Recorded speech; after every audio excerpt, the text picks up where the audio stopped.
A'udzubillahi minasyaitonirrajim. Bismillahirrahmanirrahim. Robbi a'udzubika min hamazati sayatin wa a'udzubika robbi ayahdurun. Robbi shrahli sadri wa yassirli amri wahlul 'uqdatam min lisani yafqahu qawli. Assalamualaikum warahmatullahi wabarakatuh.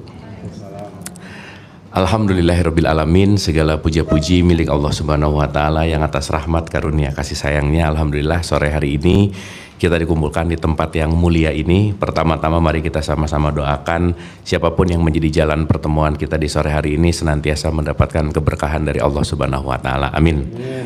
Salawat serta salam itu juga kita lupakan, kita sampaikan kepada seluruh nabi dan rasul, wabil khusus baginda besar kita Rasulullah Muhammad sallallahu alaihi wasallam, kepada para sahabat-sahabatnya, tabi'in, pemuka-pemuka agama, wali-wali Allah, pejuang-pejuang bangsa, dan senantiasa sampai kepada kita sampai akhir zaman. Amin, amin ya Allah ya rabbal alamin. Sehat semuanya, apa kabar? Alhamdulillah. Kayak masih puasa sih, tapi lemes sih. Udah naik lagi. Ya, vibes puasanya belum beres gitu ya. Oke, oh mungkin lagi syawalan kali ya. Oke, ya betul, tadi ini kita masih dalam suasana Idul Fitri. Jadi yang di sini tuh yang paling banyak ngomong pasti saya gitu. Jadi yang paling banyak ngomong pasti paling banyak salah. Jadi mohon maaf lahir batin.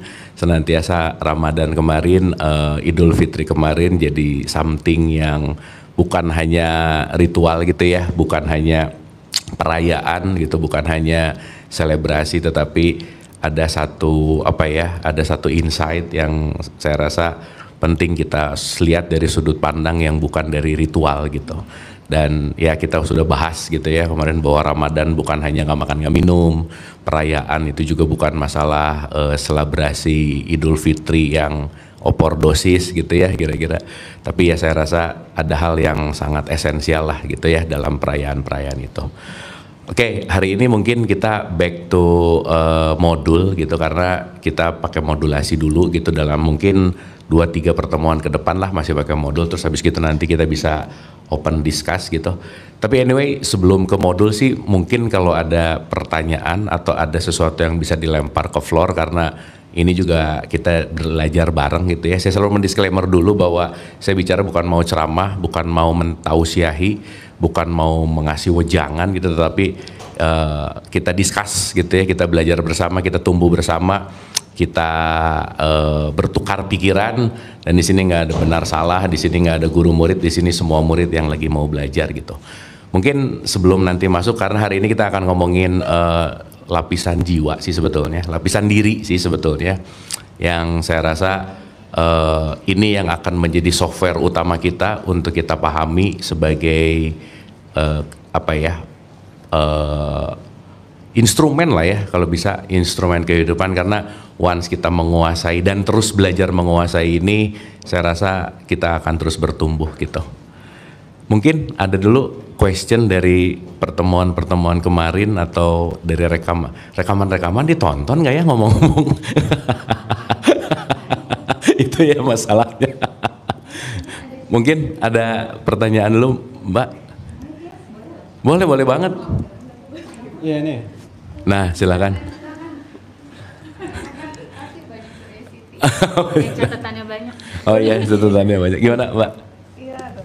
Assalamualaikum Kang Abu, ya. Perkenalkan nama saya Tias. Saya sebenarnya udah ikutan dengerin nih podcast Tiga Fakir dari kurang lebih setahun yang lalu. Oh oke, ya. Oh penonton Tiga Fakir ya. Tiga Fakir. Terus alhamdulillah pas bulan puasa Ramadan kemarin bisa ikutan ke kajian Saflam. Salam di Bintaro. Iya, Ya, oke. Ikutan kelas offline-nya Kang Mas Sony sama Bang Dame. Iya, oke. Alhamdulillah berkat Mas Dedi dan Mbak Di, aku hari ini bisa ketemu Mas Kang Abu gitu. Oke. Gitu. Ya. Apa ya lebih, aku jadi bingung Pak.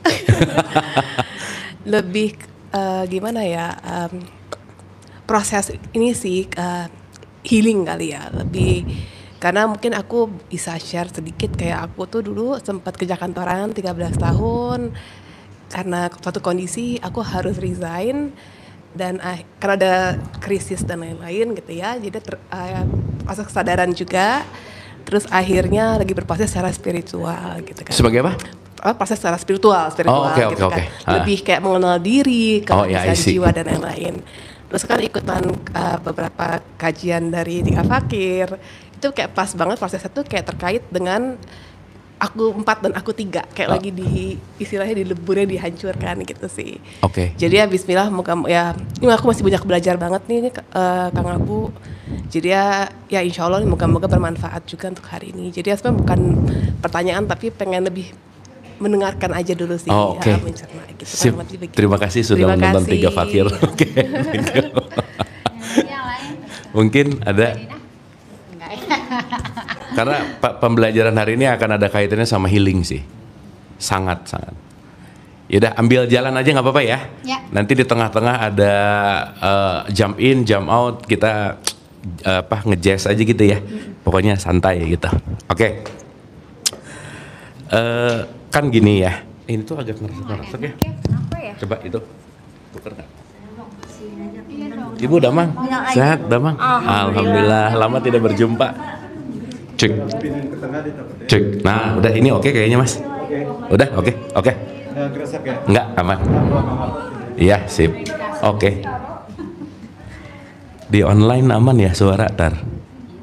Cek. Cek one cek. Aman, oke, sip. Pokoknya di tengah-tengah ada yang mau dibahas, kita langsung aja ya. Kita langsung pelan-pelan santai gitu karena memang pengennya pendalaman nggak terlalu cepet-cepet gitu. Oke. Saya mau mulai dulu dari sini, Ibu dan Bapak, teman-teman semua. Saya pakai ini deh biar nggak terlalu bold.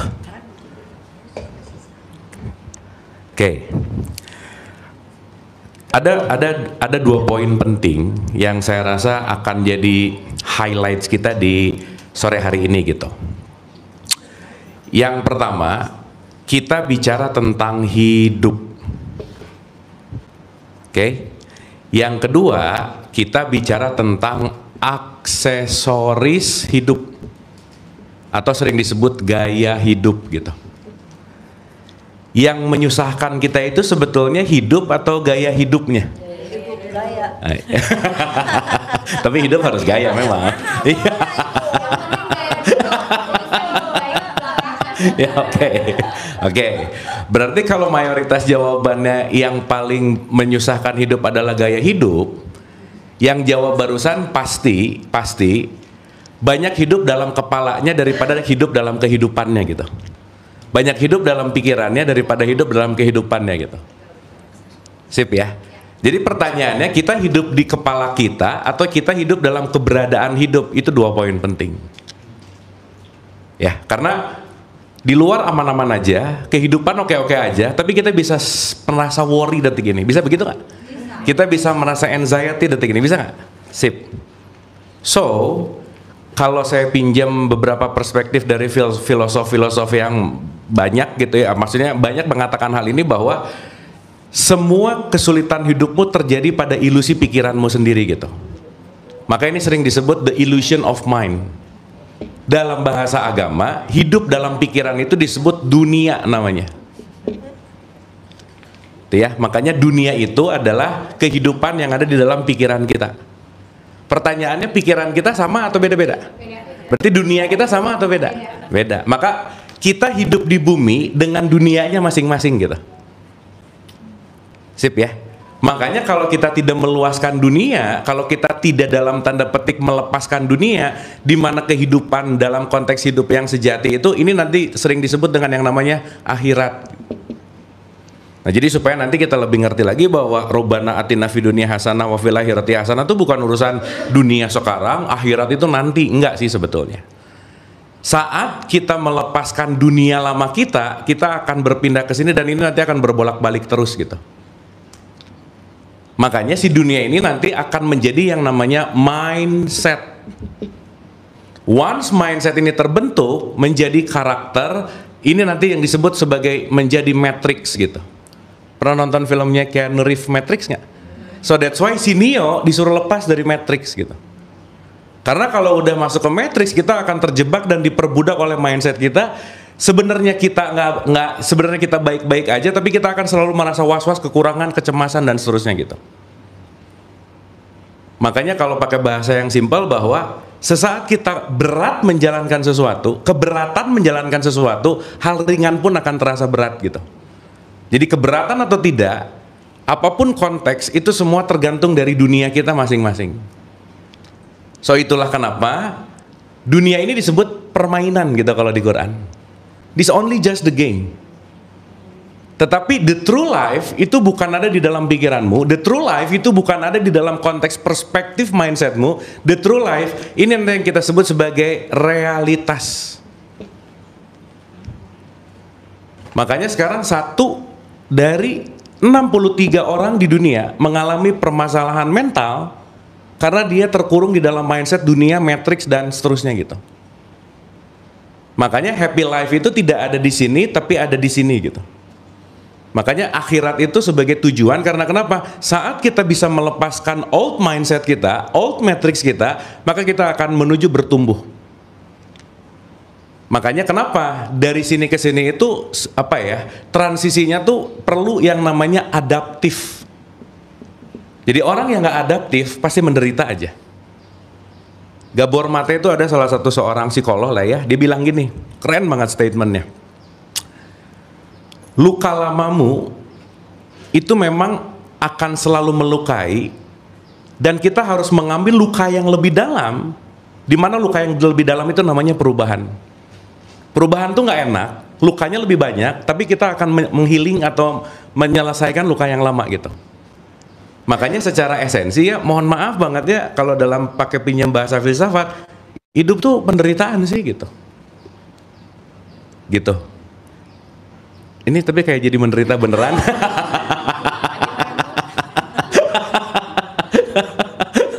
Kenapa hidup disebut penderitaan? Karena hidup itu serangkaian perubahan, dan perubahan tuh nggak enak. Contoh ya, contoh.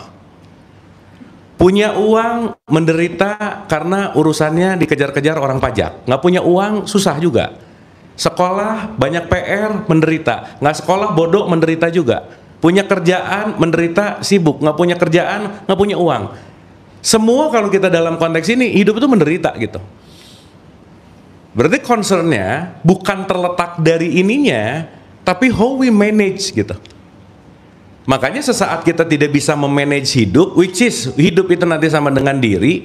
Once kita tidak bisa memanage diri, ya semuanya akan jadi penderitaan. Semuanya pasti akan jadi ada dalam konteks apapun akan ada keluhan-keluhan yang kita akan keluarkan gitu. Panas bisa salah, hujannya salah gitu. Gini ya salah, ya gitu yang salah. Nggak ada yang benar gitu. Kenapa? Karena hidupnya tuh hanya dalam konteks sebatas dengan, ingat ya, dunia kita itu punya limit masalahnya. Nah yang keren nih, yang bukan keren sih, yang bahaya, limitasi pengetahuan dunia kita pakai untuk menilai orang lain gitu. Wah udah aja, chaos aja udah. Makanya kan sebanyak-banyak yang kita tahu, lebih banyak yang kita nggak tahu. Makanya kenapa sih concern dari hidup itu, nanti ya, ini kalau nanti ujung ke bahasa filsafat tentang kebahagiaan, ujung dari filsafat kebahagiaan adalah keep learning. Orang yang tidak pernah mau terus belajar nggak akan happy hidupnya gitu. Karena kekurangan pengetahuan akan kekurangan pemahaman pasti akan sulit menerima realitas gitu. Itu sih intinya. So itulah kenapa. Point of view aja kan Kang? Kenapa? Point of view. Betul. Nggak merubah keadaan. Betul. Cuma point of view-nya aja yang berubah. Betul. Kayak misalnya tadi Kang Abu bilang belajar, ujian-ujian, menderita kan? Aku nggak ngeliat dia sebagai menderita, aku lihat aja dia sebagai latihan, bakal pinter ntar. Tuh. Kan nggak menderita. Tuh. Situasi sama. Tuh. Sama juga kayak gitu kan. Betul. Ketika Nah, merubah point of view, si ini tuh adalah point of view kita gitu. iya betul. Makanya kita semua tuh ngelihat Jadi hidup nggak itu merubah situasi. Kalau bicara tadi Betul. perubahan, sebenarnya merubah point of view, bukan merubah situasi. betul. Kadang orang yang suka agak salah itu merubah situasi nggak pernah bisa dirubah, tapi bagaimana kita melihat sesuatu yang harus kita rubah gitu Betul. kan ya. Realitas nggak bisa kita kontrol, respon terhadap realitas yang bisa kita kontrol Bisa, gitu. iya. Gitu intinya. Sip ya. Cuman pengennya kebanyakan orang realitasnya yang berubah. Iya, benar. Gitu. Itu. Dan kalau kemarin kita bahas ya, hidup tuh masalah kan cuma satu ya. Nggak banyak. Apa yang aku inginkan nggak kejadian, udah selesai. Itu aja. Mana itu sekitar. That's it gitu. Akhirnya kalau realitas lebih besar realitasnya lebih kecil daripada point of view-nya, pasti menderita aja. Udah pasti aja. Gitu intinya. Nah berarti poin yang paling terpenting, poin yang perlu kita pelajari adalah kalau hidup itu kaitannya sama diri, itulah kenapa semua pembelajaran dari sudut pandang agama manapun, kepercayaan manapun, ujung-ujungnya adalah kenalilah dirimu gitu. Know yourself, understand yourself gitu. Karena hari ini banyak orang yang nggak kenal dirinya karena dia terlalu sibuk untuk ngontrol yang tadi tuh. Gimana caranya dia berubah, gimana caranya ini begini, gimana caranya itu begitu gitu. Jadi nanti akan ada 3 gitu ya. 1, titik yang paling dalam itu namanya lingkar pengaruh. Sibuklah kepada sesuatu yang kita bisa pengaruhi langsung gitu. Yang kedua, itu lingkar peduli. Boleh, peduli oke. Yang ketiga nanti kita akan masuk kepada lingkar yang namanya lebih luas lagi lah. Tapi intinya adalah jangan sampai terlalu sibuk kepada sesuatu yang kita nggak bisa pengaruhi langsung gitu. Contoh bangun tidur mikir, aduh gila ya Amerika, ini teksnya udah nggak ada urusan, nggak bisa ngapa-ngapain juga gitu. Peduli boleh gitu ya, melakukan itu oke. Tapi kalau kita mulai sibuk dan sadar bahwa hari ini yang bisa aku pengaruhi apa langsung, jangan mengambil beban yang bukan bebanmu gitulah kira-kira. Nah sekarang kalau ngambil beban yang bukan beban kita terus kita pikirin, akhirnya apa? Mencoba merubah yang namanya realitas. Sehingga semakin mencoba merubah yang namanya realitas, dunia kita makin sempit gitu. Nah makanya kenapa kalau dalam bahasa Quran, adakanlah perjalanan di muka bumi, main yang jauh gitu. Punya pengetahuan yang luas gitu. Karena keyakinanmu saat ini, pengetahuanmu saat ini pasti ada limitnya. Nah yang lucu, kita nggak mau meluas tapi judgement. Akhirnya nanti beda dikit kafir. Beda dikit bid'ah, beda dikit salah gitu. Padahal kita diciptakan berbeda itu untuk saling kenal mengenal dan saling belajar gitulah kira-kira. Sip ya? Oke sampai sini? Aduh ini serius-serius banget ya, oke gak ini?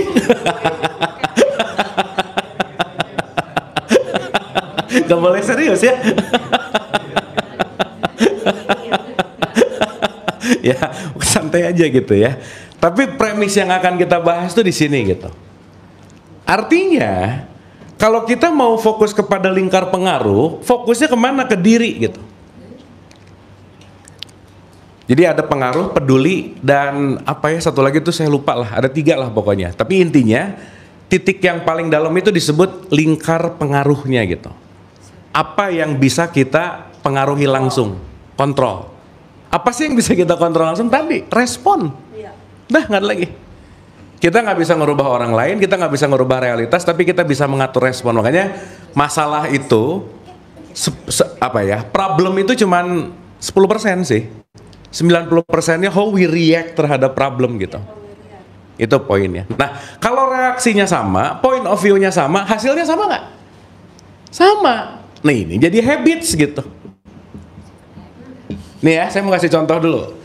Kemarin waktu Idul Fitri ada kata-kata gini nggak? Selamat datang pada hari atau selamat pada hari kemenangan. Ada kata gitu nggak?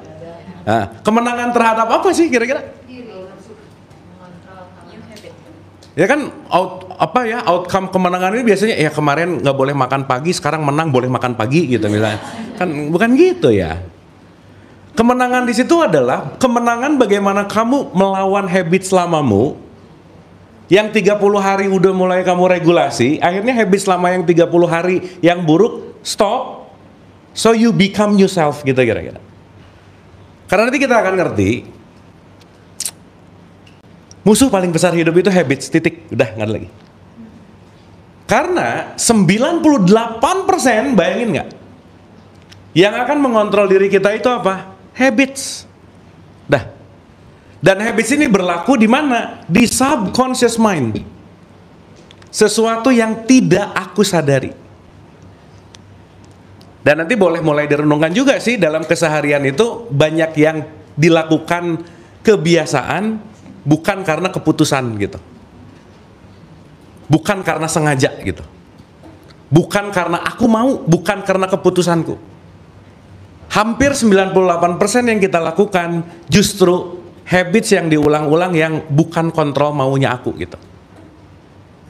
Makanya nanti kalau ada kata-kata free will itu nanti dipertanyakan sih gitu. Kan orang ngomong aku tuh manusia merdeka, enggak juga. Aku tuh bebas memilih. Enggak. Karena kita merasa bebas memilih padahal kita dikontrol oleh habits yang sama. Dengan program yang sama, tapi harapannya pengen hasilnya beda gitu intinya. Sip ya? Oke ya sampai sini ya? Oke. Aman sampai sini? Paham ya? Dapat? Itu sama juga dengan 90-10 principles. Ya. Yang 10% apa yang terjadi itu sebenarnya 90% dari how we react. Betul, betul. Jadi bagaimana kita bereaksi itu yang justru yang bisa kita dalam tanda petik pengaruh gitu. Karena pokoknya ujung-ujungnya ya teman-teman ibu bapak satu aja. Kita nggak bisa menolak realitas, udah gitu aja. Titik, udah. Nah nanti ini ada kaitannya sama syahadat nih. Nanti kita akan bahas di 2 pertemuan yang akan datang gitu. Ya, oke ya, sampai sini ya.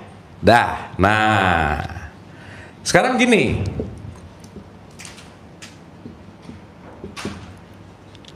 Pertanyaannya, setiap apapun yang dilakukan, bentuknya adalah keputusan. Setiap saat kita tuh mengambil decision. Karena setiap saat kita pasti punya pilihan, anytime, any second. Sekarang pertanyaannya, mekanisme aku mengambil keputusan tuh dari mana sih gitu? Coba direnungin aja, pengambilan keputusan dalam konteks keseharian banyak yang dipikirin dulu atau banyak yang otomatis, yang mana? Otomatis. Ngomong dulu baru mikir, ngeteks dulu baru kadang-kadang mikir, reaktif dulu, apalagi kalau lagi kesel tuh. Lagi kesel gimana? Wah, cek lah. Habis gitu baru gini, aduh tahu gitu ya, nah gitu tuh. Betul nggak? Nah, berarti pertanyaannya, keputusan yang kita buat banyak dalam keadaan sadar atau nggak sadar? Nah, nggak sadar namanya mabuk gitu. Ya, makanya kalau dalam tradisi Islam itu disebut janganlah kamu sholat dalam keadaan mabuk. Orang sholatnya aja nggak sadar. Sholatnya aja bukan sengaja-sengaja banget sih gitu. Kenapa? Karena Allahu Akbar, cetek udah biasa dengar azan langsung ke kamar mandi, langsung wudhu, langsung Allahu Akbar, Assalamualaikum, udah aja. Jadi itu dilakukan di subconscious mind kita gitu. Makanya ya maaf banget ya. Mungkin kenapa sholat kok tidak merubah sesuatu gitu. Sholatnya rajin, anxiety-nya tetap. Sholatnya rajin, korupsinya juga iya. Sholatnya rajin, ngegosip juga iya. Kenapa? Karena itu dilakukan hanya dalam bentuk melakukan pengguguran kewajiban yang dalam bentuk yang namanya habits gitu.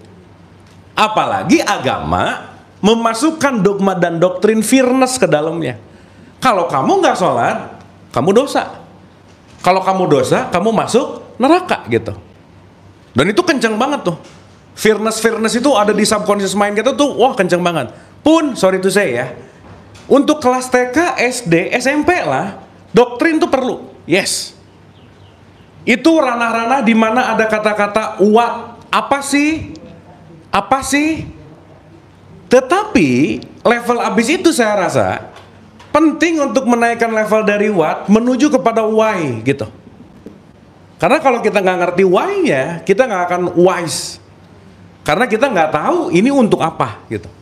Ujung-ujungnya ya udah menjalankan, tapi kita nggak tahu mekanismenya gitu intinya. Sip ya, sampai sini ya. Oke. Ada kopi, ada teh. Orang ngambil kopi itu kelihatan di mata luar kita tuh simpel. Tapi di dalamnya tuh mekanismenya tuh kompleks banget gitu. Makanya setiap keputusan yang terjadi itu pasti ada inner engineering di dalam diri kita.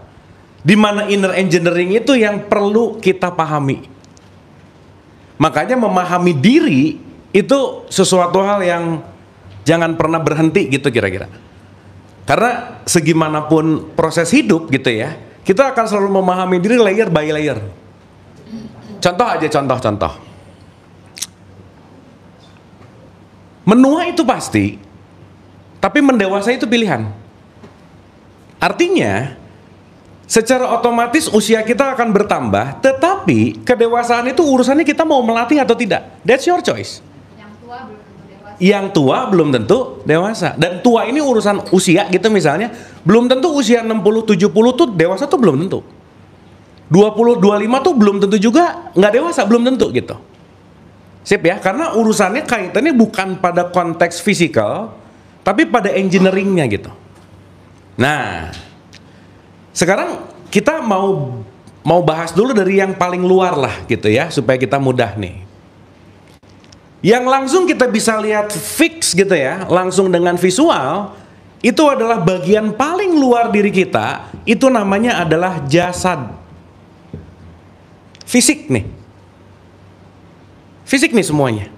Kelihatan gini, kelihatan gitu, kelihatan gini, kelihatan gitu gitu. Contoh-contoh. Papan tulis ini warnanya apa?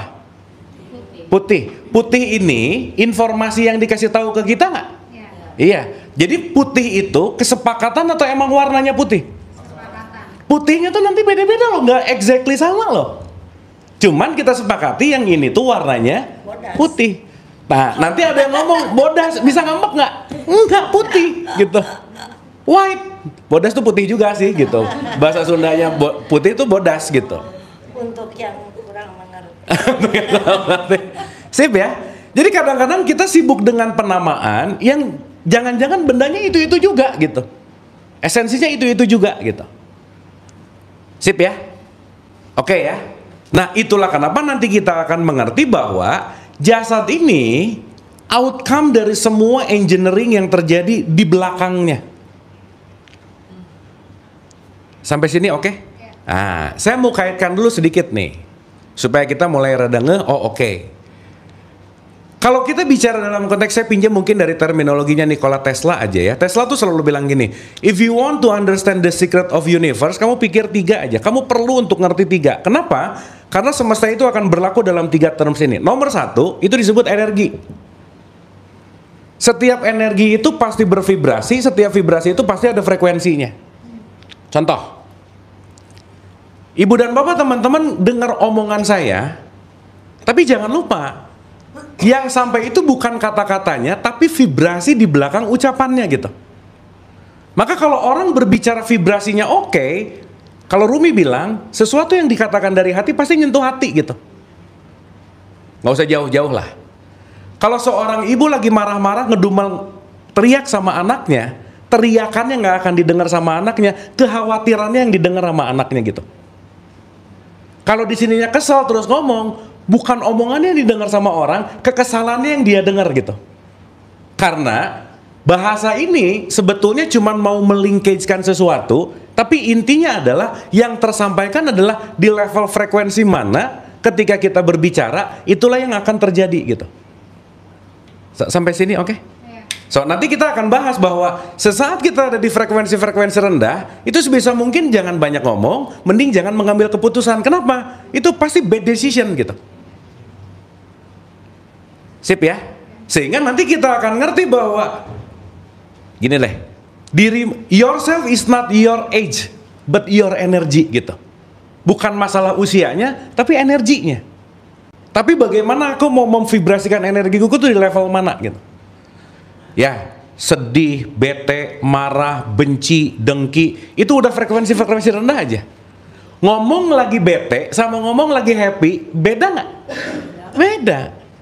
Dan jangan lupa, si energi ini kerasa loh. Apalagi let's say balik lagi lah, hubungan ibu sama anak misalnya, atau orang tua sama anak. Si anak lagi ada apa-apa, meskipun anaknya ngomong I'm okay mom gitu, tapi ibunya tahu kok dari something wrong gitu. Kenapa? Karena yang sebetulnya berkomunikasi itu adalah vibes-nya gitu. Makanya kalau kita mulai peka terhadap vibes, kita nggak akan ketipu sama kata-kata. Karena kenapa? Vibes itu nggak bisa bohong gitu. Sip ya. Makanya kalau kita nanti ngerti bahwa semuanya kaitannya sama energi, vibrasi, dan frekuensi, konteksnya adalah penting untuk kita sadari tubuh fisik kita secara biologi itu rangkaian 50 triliun sel. Coba kebayang nggak? Dan satu selnya itu 1,4 volt gitu. Jadi kita tuh makhluk energi gitu intinya. Dan once kita berbicara kita makhluk energi, tergantung si energi ini mau diinvestasikan kemana. Nah ini bahasan kita hari ini adalah how we invest our energy. Karena nanti kita akan mengerti bahwa kalau kita investasi energi ke tempat yang tidak menguntungkan, itu tidak akan membawa kita menuju kepada quote and quote perbaikan gitu intinya. Sampai sini oke? Sip ya. Berarti ini energi ya. Dan sehari itu kita punya limited energy gitu. Makanya bobo itu recharging, bangun tidur katakanlah 100%. Jadi sadarilah bahwa kenapa yang kemarin kita bahas perlu pause moment sesaat dalam melakukan apa-apa. Tolong, kalau kira-kira marahnya nggak perlu-perlu amat, marah itu using energy. Kalau nggak perlu-perlu amat, udah nggak usah diinvestasikan ke tempat marah gitu kira-kira. Nggak semua harus kita komen, nggak semua harus kita baca, nggak semua harus kita tahu gitu. Dan itu leaking energi tuh. Dan balik lagi, 98% energi yang kita pakai nggak sadar dibuangnya kemana. Tiba-tiba capek aja, tiba-tiba lemes aja, tiba-tiba burn out, tiba-tiba ngeluh, kayaknya aku perlu healing deh, gitu.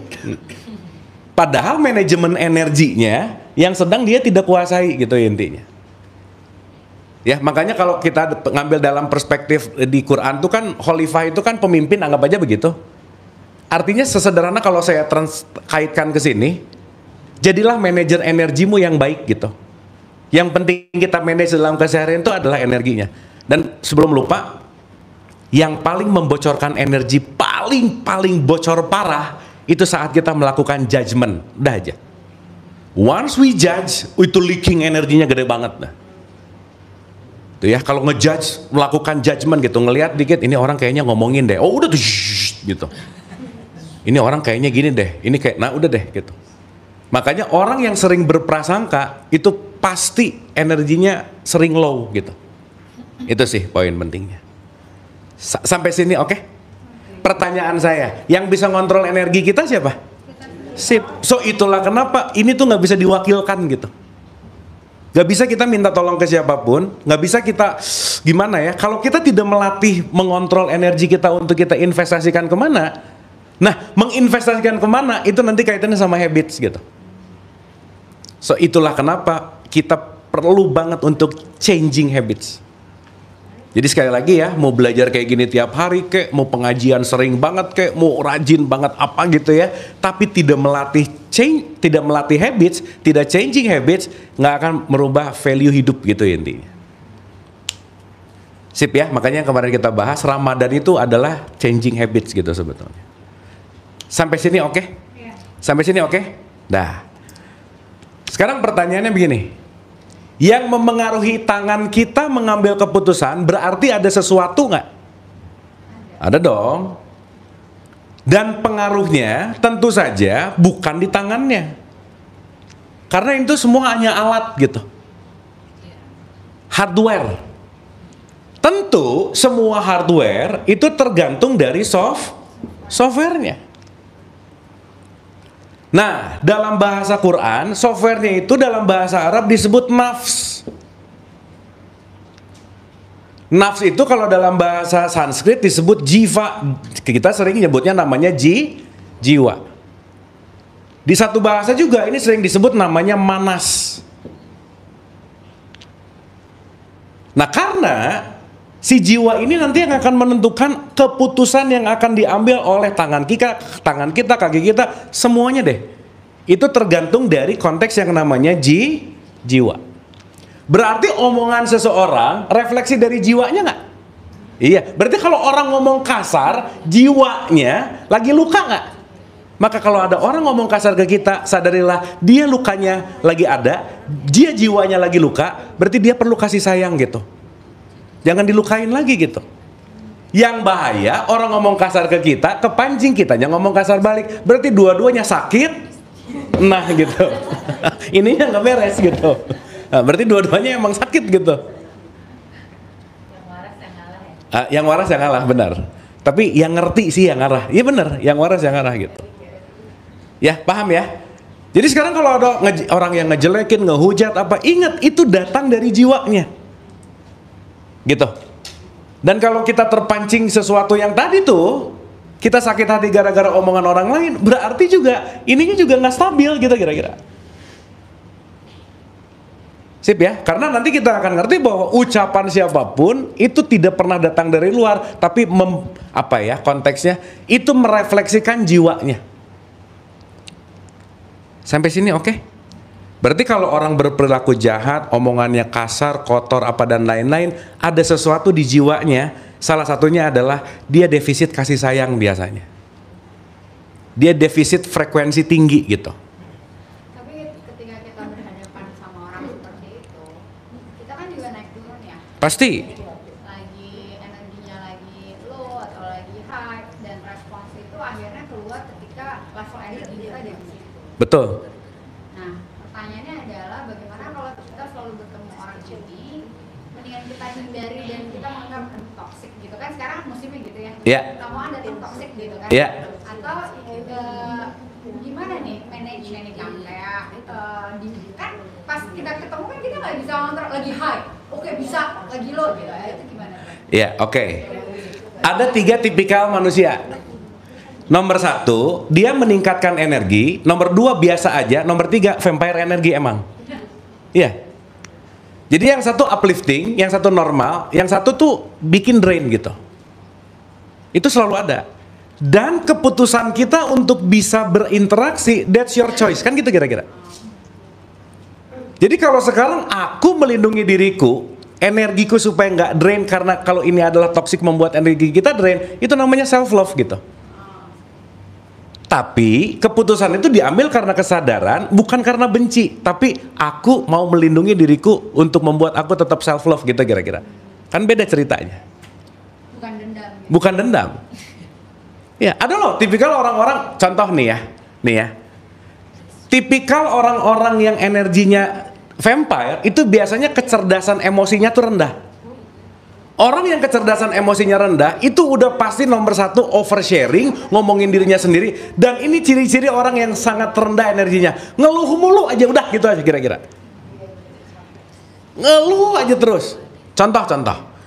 Teman-teman, ibu dan bapak pernah nggak ketemu satu orang ngomong 5 menit, 10 menit, selesai ngomong tuh dapat boosting energi? Pernah gitu nggak? Yes. Pun sebaliknya, baru ketemu 5 menit, udah lemes banget. Pernah gitu nggak? Nah, itu kerasa gitu. Kerasa banget gitu.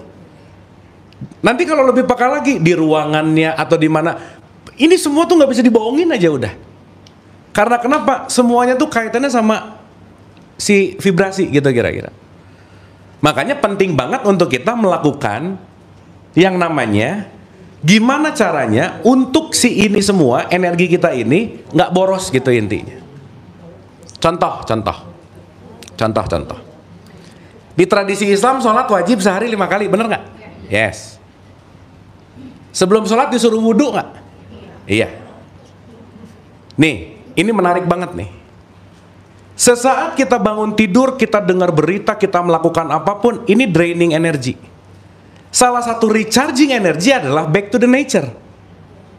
Salah satu nature yang paling mudah adalah ada 2, kalau nggak air ya tanah. Maka grounding itu bisa memperbaiki, air itu juga bisa memperbaiki gitu. Maka sebelum kita sholat, itu sebetulnya kita tuh ngebasuh dulu si energi ini.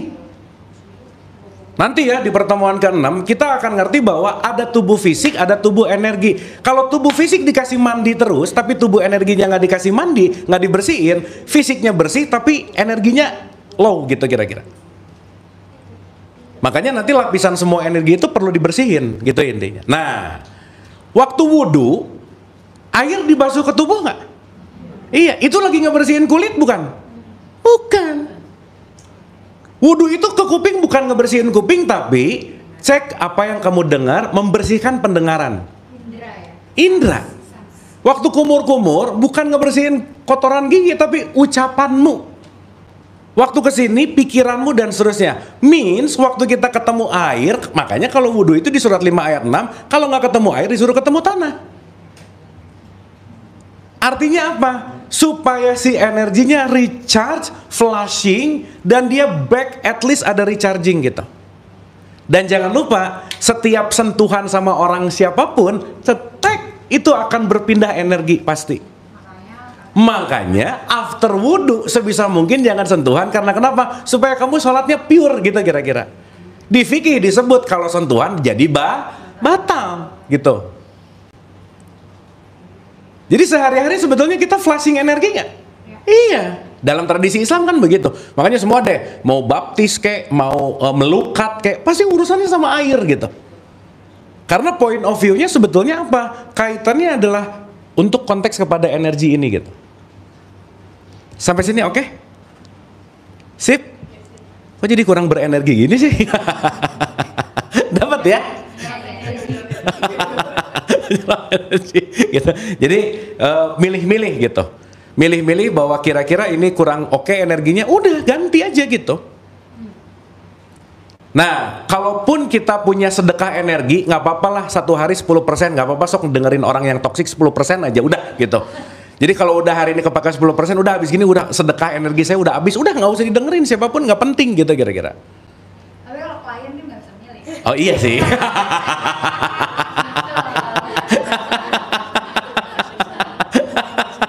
Tapi klien yang datang ke kita kan tergantung kita yang mengundang. Oh, nggak bisa enggak. Karena yang datang ke kita, yang attract adalah kita gitu. Ingat loh ya, semua yang terjadi pada hidup kita, pengundangnya tuh energimu. Nanti kita akan ngerti gitu. Karena nanti ada satu hukum yang namanya the law of reflection. Apa yang datang ke kita itu refleksi dari apa yang dari dalam kita gitu. Jadi kita tuh kayak proyektor. Di luar ini tuh layarnya. Jadi kalau kita ngelihat buset, ini nyebelin banget orang, itu tuh proyeksi, bukan ini sih yang nyebelin, ini gitu. Karena yang mempersepsikan POV menyebalkannya dia datang dari sini. Nah, nanti kita akan bersyukur dan berterima kasih siapapun surrounding kita sebenarnya lagi mengingatkan tentang diri gitu sebenarnya. Nanti lebih ujung lagi, kan ini warna semuanya, nggak ada keterpisahan sih sebenarnya. Ini kan ahad-ahad aja sih sebenarnya. Ini kan cuma hologram-hologram yang kita nggak sadar aja kan gitu. Kita udah ketipu lama dengan konteks matrix gitu ya, sehingga ngelihat oh ini gini, ini gini. Nah nanti ketika kita ngelihat ini secara holistik, oh kita akan lihat bahwa semuanya ahad gitu kira-kira. Nah makanya penting perlu untuk kita menyadari konteks di mana lepas dari si matrix gitu. Sip ya. Jadi kita punya hak untuk apa ya? Gimana ya bahasanya ya? Hak untuk membuat energi kita tetap baik nggak? Iya. Makanya jangan jadi orang nggak enakan gitu. Jangan jadi orang baik gitu. Orang baik itu energinya banyak kesedot. Kenapa? Bilang enggak aja susah. Oke, Pak dari dalamnya gitu. Kalau mau nanya dong, kita kan misalkan udah dari kecil tuh jadi orang yang baik ya. Iya. Kita tuh nggak tahu cara nge-set healthy boundaries. Yes. Ada nggak sih dalam aturan Islam tuh yang kayak ngasih tahu, ya tuh perlu banget untuk setting healthy boundaries. Itu ada nggak sih? Bukan gitu. Iya, di surat 66 ayat 6 itu ada kalimat peliharalah dirimu, baru keluargamu. Iya, betul. Karena kalau gelas kita kosong, kita bisa ngisi gelas kosong. Betul. Gimana kita mau ngasih cinta ke orang kalau kitanya nggak penuh cinta, betul nggak? Poinnya kan ada di situ gitu. Makanya yang pernah kita bahas ada orang jahat, orang baik, sama orang sadar kan. Kalau jadi orang baik terus itu kayak lilin gitu. Nyinarin sekitarnya tapi kebakar. Makanya ada satu statement, jangan membakar dirimu untuk menghangatkan orang lain gitu. Kebakar buat bikin anget, tapi kitanya nggak hidup gitu. Kan itu poinnya. Gini kan, Ya. kalau ada perasaan jadi orang baik, Hmm. terus kita Ini kayaknya orang baik semua deh di sini ya. perasaan orang baik kan, jadi kayak tadi kan nggak bisa nolak, nggak bisa ini, akhirnya ujungnya mentok, akhirnya dia akan merasa bilang selama ini gue udah berkorban loh, gitu kan. Oke. Padahal kan itu bukan itu yang orang itu juga minta, gitu. Betul. Jadi tadi ya mungkin korelasinya dengan kesadaran bahwa ya kita emang mau ngasih bukan mau berkorban. Betul. Bukan baik karena memang harus jadi orang baik, tapi memang dengan memberi itu kita juga jadi self love, jadi senang gitu. Ya. Itu kali ya sebenarnya. Ya, nah, saya mau garis bawahi dulu tentang berkorban. Segala sesuatu kalau kita melakukan berdasarkan pengorbanan untuk sesuatu, pengorbanan adalah bensin amarah kita. Jadi kalau perasaan ada korban di situ amarah jadi Pasti, terpendam. pasti. Dan sesaat kita mengorbankan sesuatu untuk sesuatu, di situ udah bukan ikhlas. Makanya kalau pinjam perspektifnya Rumi tentang cinta, kalau kamu mencintai dan merasa berkorban untuk siapa yang kamu cintai, itu namanya transaksi gitu. Karena dalam cinta nggak ada pengorbanan. Berarti kalau aku tuh sudah berkorban, oh udah selesai. Berarti aku merasa dan mengorbankan diri itu akan meningkatkan pride tuh. Orang bisa sakit hati karena udah ngerasa berkorban, nggak dihargai lagi. Ya, yang membuat sakit hatinya tuh karena merasa berkorbannya gitu. Itu yang bahaya. Makanya semakin merasa berkorban, semakin berasa aku tuh udah, semakin naikin level egonya gitu. Oh itu bakal jadi bensin amarah banget aja udah. Makanya yang kemarin kita bahas ya, masih ingat, mudah-mudahan masih ingat nih. Bumi itu kalau nggak ada manusia, bumi baik-baik aja kan. Jadi kita tuh sebenarnya nggak penting-penting amat sih gitu. Jadi salah satu syarat mau bahagia dalam hidup, nggak usah ngerasa penting, udah gitu aja. Saat ngerasa penting, pengen dihargai, bensin amarah naik pasti.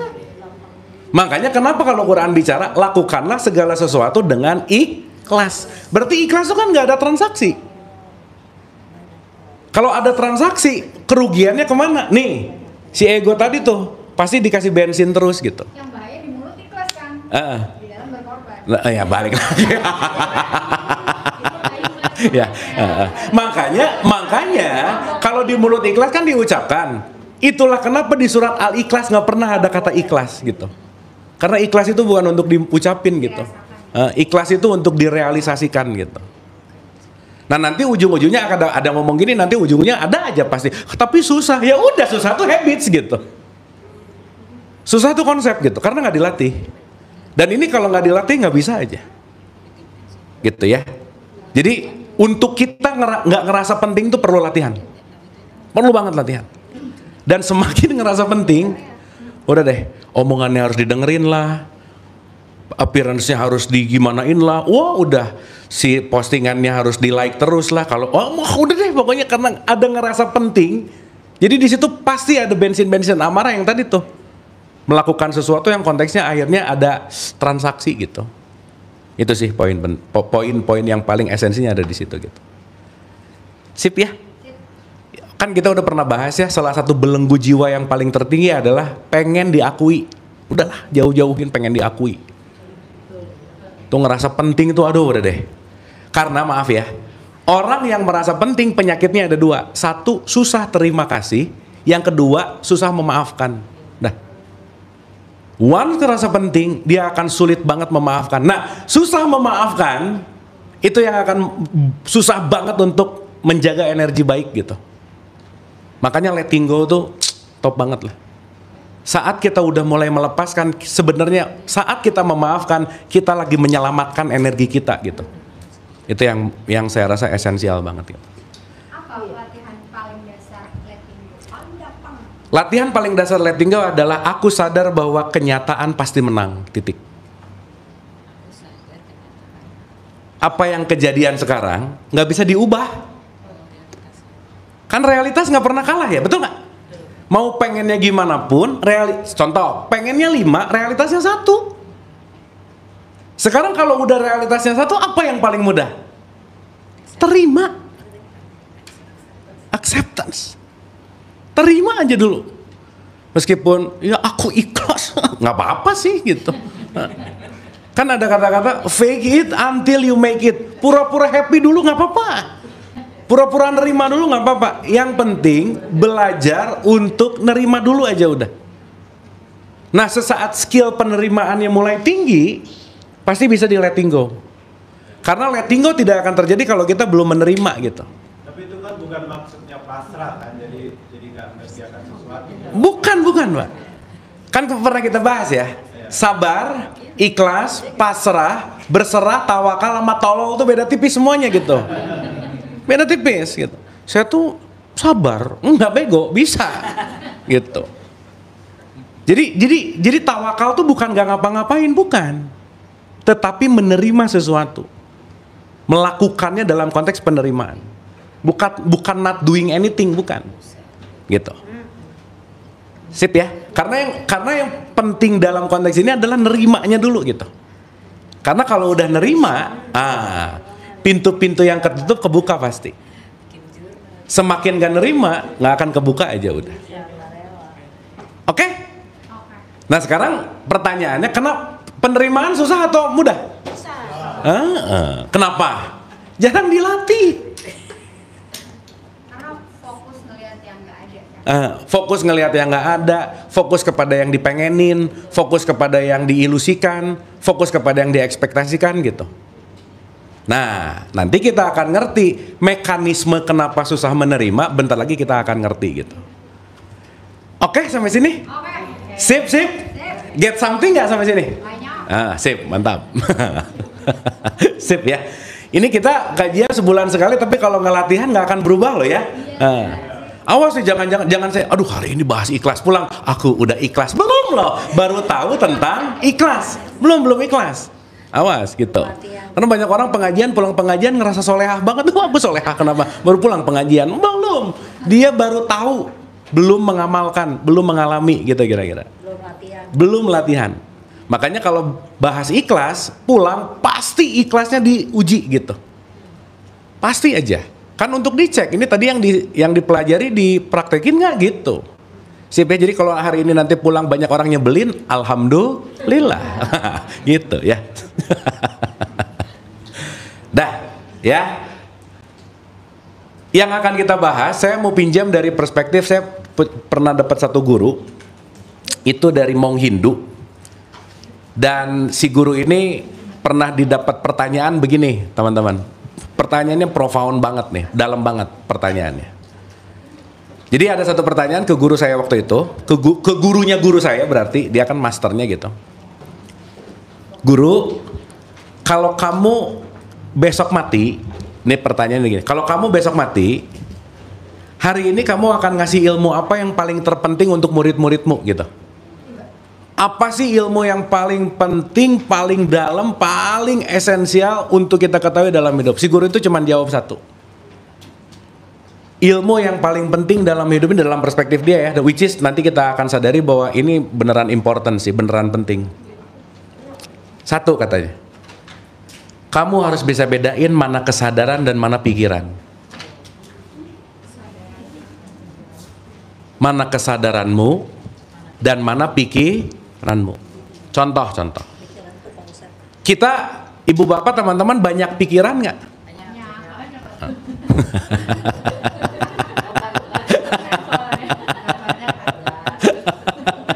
Ya, dan nanti setelah kita ngerti ini pikiran tuh nggak banyak.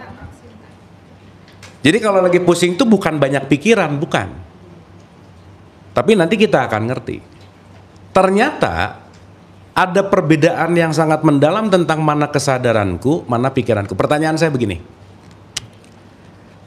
Ini jasad masuk ke dalam sedikit namanya jiwa. Jiwa itu ada 3, pikiran, perasaan, emosi. Oke? Maka kondisi tubuh memengaruhi emosimu. Emosimu memengaruhi perasaanmu. Satu perasaan bisa menciptakan ribuan pikiran. Maka pikiranmu menentukan keputusan. Perbedaannya perasaan sama emosional apa? 10 menit lagi, tenang. Ya. Tenang. Ya, gini, tiap detik ada gini nggak? Deg. Ada? That's emotion. Emotion itu artinya energy in motion, energi yang sedang terjadi. Oke? Tapi kalau saya ngelihat cewek seksi lewat, deg, itu perasaan namanya. Berarti perasaan tergantung situasi atau emosional secara natural atau Berarti emosi itu semua manusia punya basic yang sama. Perasaan itu bagaimana menyikapi emosi yang berbeda. Contoh, kita semua punya takut, tapi takut terhadap apa pasti beda-beda gitu. Sip ya? Oke. Makan urusan fisik bukan? Tapi makan sama siapa urusan batin. Betul nggak? Mau tempatnya nggak oke, tapi makan sama orang yang kita sayangin, happy pasti gitu. Itu udah urusan fisik, udah urusan mental gitu kira di sini. Sip ya? Maka kesehatan fisik memengaruhi emosi, emosi memengaruhi perasaan, perasaan memengaruhi pikiran, pikiran memengaruhi keputusan. Makanya keputusan ini nanti disebut sebagai akhlak atau perilaku. Berarti asupan makanan memengaruhi emosi nggak? Olahraga memengaruhi emosi nggak? Berarti olahraga membuat akhlakmu bagus gitu. Menjaga makan membentuk akhlak yang baik. Ini kalau nggak ngerti ini kan nggak nyambung, apa urusannya olahraga sama akhlaknya bagus gitu. Karena kalau orang olahraga, emosinya bisa stabil, perasaannya oke, pikirannya tenang, keputusannya lebih oke. Dapat dopamin. Nah, di situ keluar yang namanya DOSA, dopamin, oksitosin, serotonin, adrenalin. Sip ya. Berarti gerak tubuh sama gerak mental dua-duanya perlu balance nggak? Itulah kenapa di setiap ritual pasti ada gerakan tubuhnya gitu. Sholat itu ada gerakannya. Kenapa? Karena dia perlu emotion, tapi batinnya perlu khusyuk gitu. Karena kalau tubuh yang jarang gerak, fix, emosinya nggak bagus aja. Sok mager seharian duduk aja mager. Gini terus, tuh pasti energinya tuh udah, dia nggak akan mengalir dengan baik gitu. Contoh lagi, marah energi bukan? Energi. Baik atau buruk? Netral. Tergantung. Karena saat marah datang, kalau energinya dipakai ngepel, jadi bersih lumayan gitu. Benar nggak ini? Cuman karena tadi sekebiasaan marah ngelempar piring, udah marah piring hilang lagi gitu. Kasih samsak aja. Kasih samsak. Langsung sehat. Makanya concernnya adalah setiap apapun yang datang ke kita, ingat loh ya, perasaan itu tamu. Isi come, Kayak jalan. isi go, ya. Datang, pergi. Datang, pergi. Nah, pertanyaan. Ini sampai sini dapat ya? Nah, ini emang nggak bisa sebentar, kita akan bahas ini dalam 2 atau 3 pertemuan gitu. Tapi at least hari ini kita ngerti core of the core-nya gitu. Dah, jasad berubah nggak? Berubah nggak? Fix. Berarti fitrah bukan? Fitrah itu kan diri sejati kita, bukan? Makanya jasad pasti berubah. Coret. Jiwa berubah nggak? Jiwa berubah nggak? Berubah. Orang pikiran tadi pagi emosi beda dong. Berarti juga bukan fitrah kita. Berarti dirimu bukan tubuhmu, dirimu bukan jiwamu, tapi dirimu adalah yang menyaksikan jiwa dan tubuhmu. Itulah yang disebut kesadaran. Dalam perspektif Quran ini disebut ruh.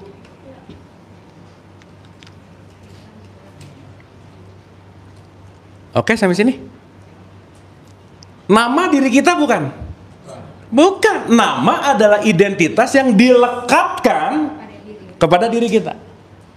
Makanya pasti ada ku. Nama siapa? Namaku. Ada ku-nya nggak? Iya, ku-nya tuh siapa? Nih. Jadi kalau nama dijelekin, lagi nyakitin aku nggak?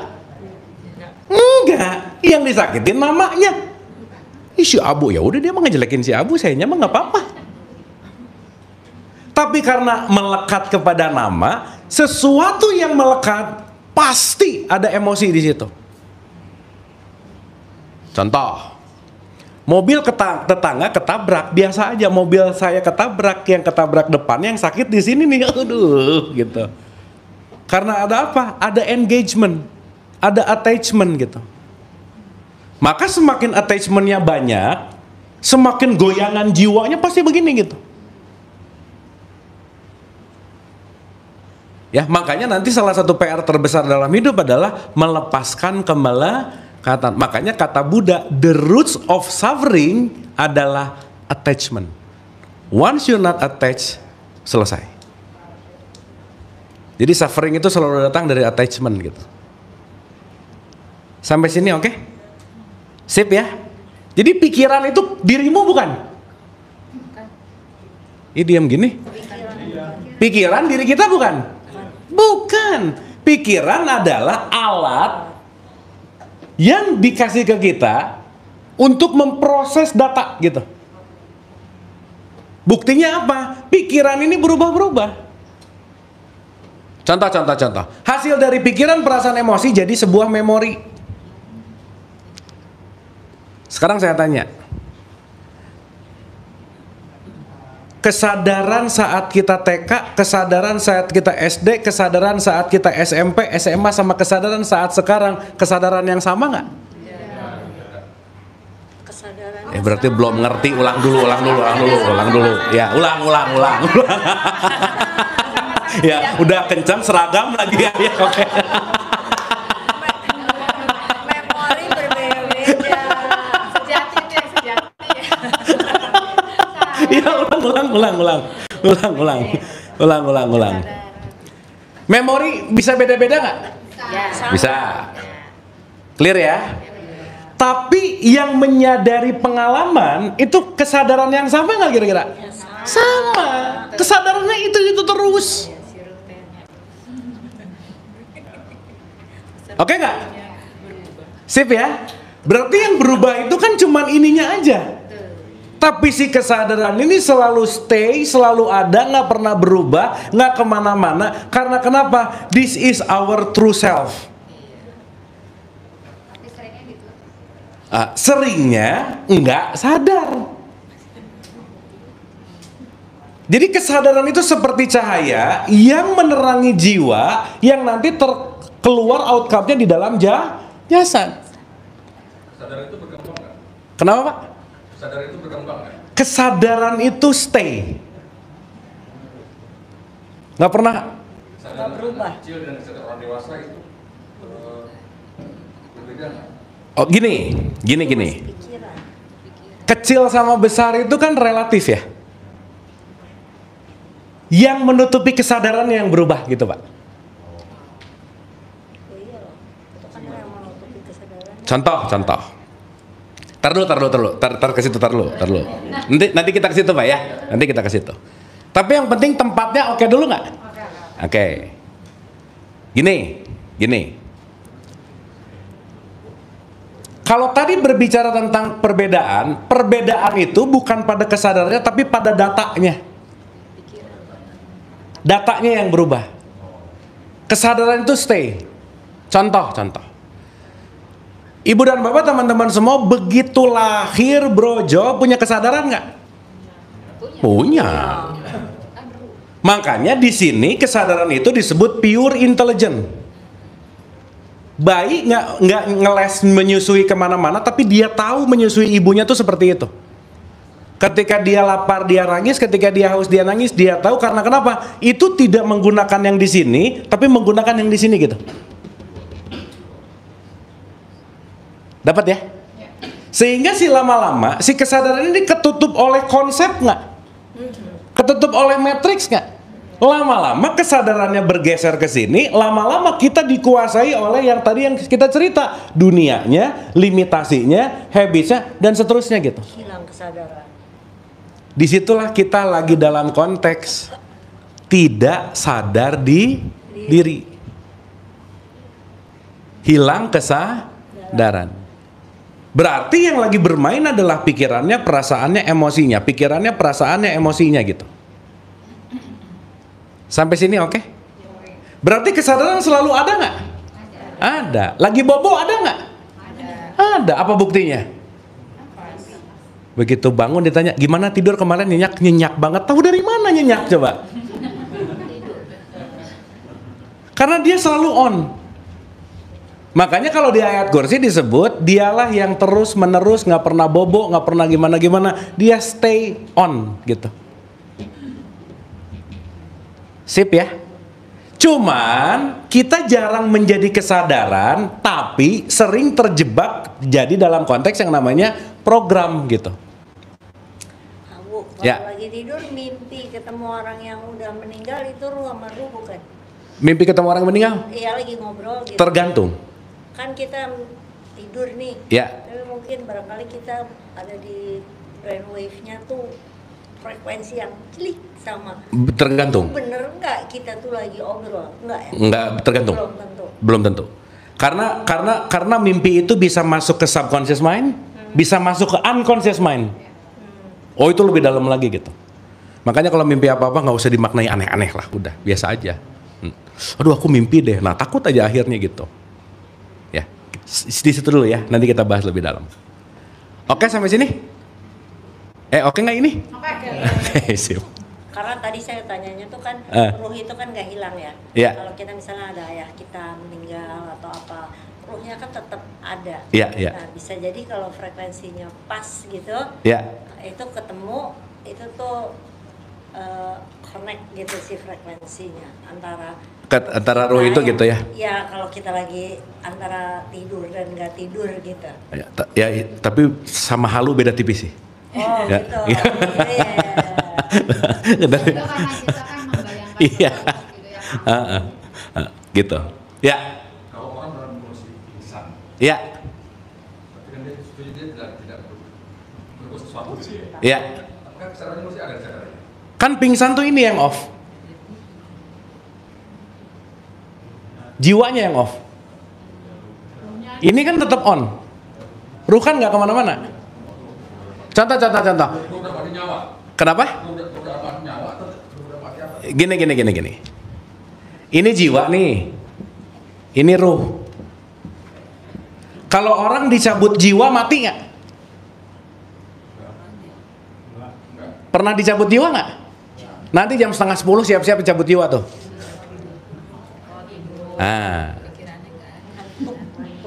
Sip ya.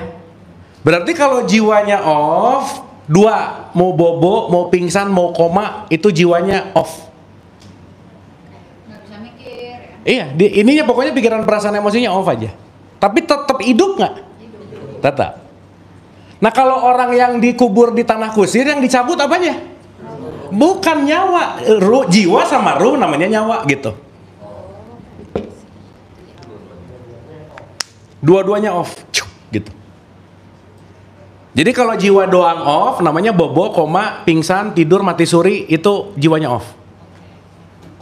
Tapi kalau jiwa off, ruh off, quote and quote ya, ini sebenarnya kan nggak gini-gini juga sih, tapi ini gampangannya aja, baru dia mati. Karena jasadnya tidak ada lagi supply listrik gitu. Contoh, ini TV lagi mati, lagi nyala, mati. Tapi listrik tetap ada nggak di dia? Nah, gitu. Begitu di-onin, jiwa nyala. Begitu di-offin, jiwanya mati. Tapi dia tetap bisa nyala hidup. Kenapa? Karena masih ada listrik yang nempel ke belakang. Tapi kalau dicabut, mau dipencet-pencet, hidup nggak? Nah, gitu. Sip ya? Clear ya? Dah. Oke, ini? Masih belum dikit. Ulang. Berarti intinya ada tubuh fisik, ada pikiran, perasaan, emosi, ada yang selalu menyaksikan pikiran, perasaan, dan emosi.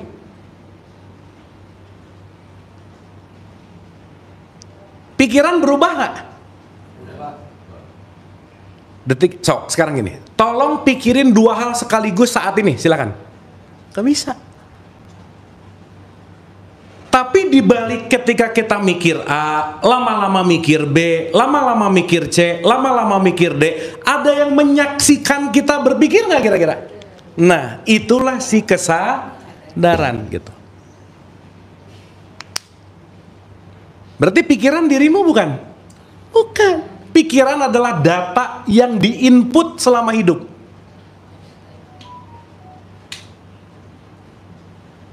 Maka nanti kalau kita mau menyadari kenapa di tradisi Islam nomor satu bukan disuruh percaya sama Allah loh, tapi disuruh bersaksi kepada Allah, betul nggak?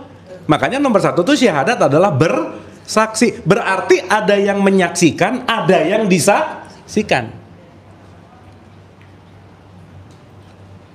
Sampai sini oke? Sip ya? Berarti kalau ada pikiran lewat set gini, besok bentar lagi lewat lagi B, lewat lagi C, lewat lagi D. Kita pikiran itu bukan? Bukan. Kita yang menyaksikan. Oh, aku lagi mikir A. Oh, aku lagi mikir B. Oh, aku lagi mikir C. Gitu nggak kira-kira? Sekarang saya tanya, semua pikiran harus kita iyahin nggak? Ya, jadi nggak usah percaya amat juga sama pikiran kita. Itu yang bikin anxiety. Nah, gitu. Sip ya. Makanya pikiran itu salah satu basic nature-nya. Kalau nggak loncat ke belakang, loncat ke depan, selesai. Makanya disebut monkey mind. Tubuhnya di sini, nanti gimana? Tubuhnya di sini, aduh dulu kasus 5 tahun yang lalu masih sakit sekarang, kan aneh. Nonton film nangis. Nonton film nangis gitu. Berarti pertanyaannya, kita beneran hidup di hidup ini atau beneran hidup di pikiran kebanyakan? Pikiran. Dan itulah hidup di dunia. Udah selesai. Berarti harus menjarak nggak dengan dunia? Itu namanya sholat nanti. Makanya saat pikiran dan kesadaran punya jarak, di situ namanya khusyuk. Aku tidak terganggu oleh pikiranku karena kenapa? Aku hanya sedang menyaksikan. Saat kita menyaksikan, there is no judgment di situ. Dan sesaat menyaksikan, itulah yang disebut the true happiness. Tenang, damai, bahagia saat kita ada di level ini gitu. Karena kita melepaskan judgment. Sampai sini oke? Nah ya, nanti 5 menit lagi pasti paham banget karena kita akan praktek bentar lagi. Tapi at least tahu dulu teorinya gitu. Kebayang dulu gitu. Dah, saya kasih contoh lagi. Tangan saya bisa kelihatan nggak? Kenapa bisa kelihatan? Karena ada cahaya yang memantul lewat retina ibu bapak, diinvert ke korteksnya, dimaknai, betul nggak? Karena kita sebut ini konsensus namanya tangan, maka ini disebut namanya tangan, betul nggak? Sip. Telapak tangan gitu. Pertanyaannya, kalau tidak ada cahaya, tangan ini kelihatan nggak? Nggak ada. Tapi ibu bapak akan menyadari cahaya karena ada tangan saya.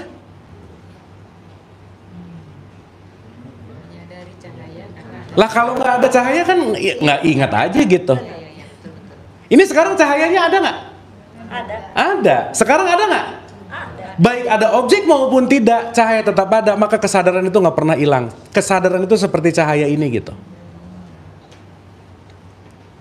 Ketika ya, hah? Bukan sulap, bukan sih.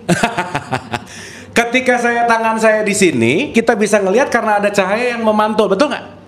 Cuman orang sibuk dengan tangannya, tapi kalau orang udah kesadaran yang lebih dapat, oh itu mau kelihatan ada cahaya aja sih gitu. Nah sekarang ada nggak cahaya di sini? Kelihatan nggak? Nggak ada, nggak kelihatan. Tapi tetap ada. Nah seperti itulah kesadaran. Sip ya? Dapat ya? Nah nanti bentar lagi habis ini dapat lah. Bentar lagi. Tapi at least tahu dulu ada jasad, ada jiwa, ada ruh. Nah kalau pinjam pakai terminologinya 3 fakir, ini aku 4, ini aku 3, ini aku 2 gitu. Maka banyak aku di dalam aku. Sampai sini oke? Dapat ya? Nah ini part yang paling pentingnya nih.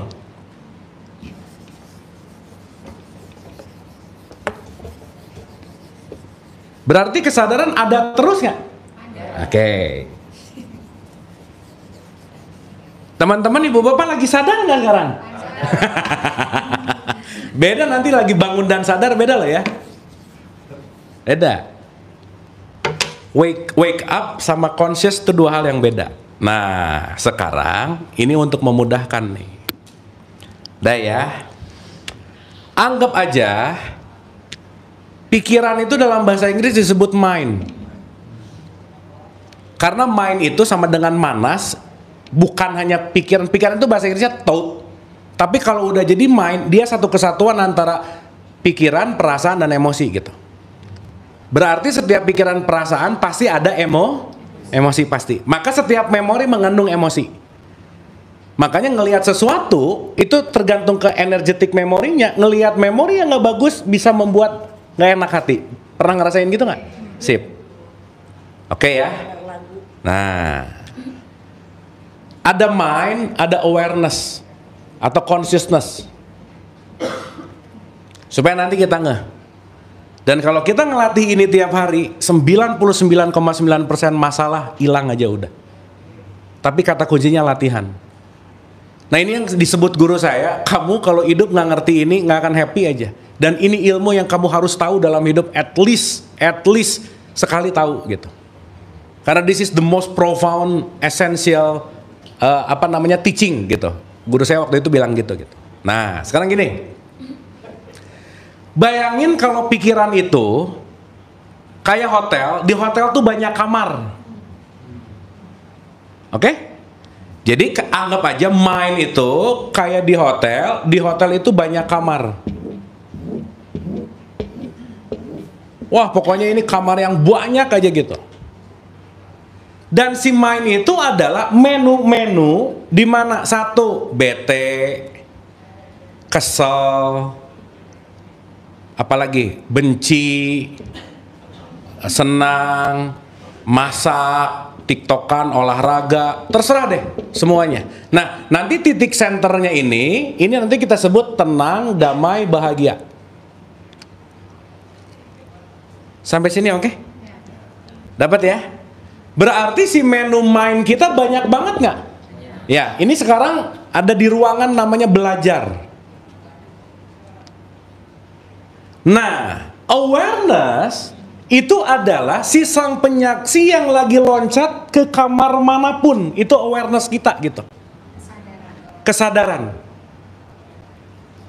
Jadi, gampangan kata, kalau saya lagi marah, bukan saya marah, kesadaranku lagi ada di ruangan marah. Saya marah nggak? Enggak. Tapi awareness-nya lagi mampir di ruangan marah. Maka di ruangan marah ada emosinya nggak kira-kira? Ada. Maka kalau aku ada di ruangan marah, rasanya kayak gini. Pertanyaan. Si awareness ini bisa loncat-loncat ke kamar-kamar yang lain nggak kira-kira? Iya, ini kan sekarang dikit-dikit di kamar belajar. Ini bentar-bentar IG, bentar-bentar Tokped, bentar-bentar Shopee, bisa nggak? Balik lagi ke belajar. Mungkin di kamar belajarnya cuma 5% gitu. Karena kenapa? Set, belok ke sini, belok, balik lagi, belok ke sini, balik lagi gitu. Makanya tiap saya diskusi, pasti saya banyak nanya. Kenapa? Karena tiap pertanyaan memancing awareness siapapun yang diajak diskusi untuk stay di kamar belajar gitu kira-kira. Sampai sini oke? Sip? Berarti kalau lagi bete apa yang terjadi?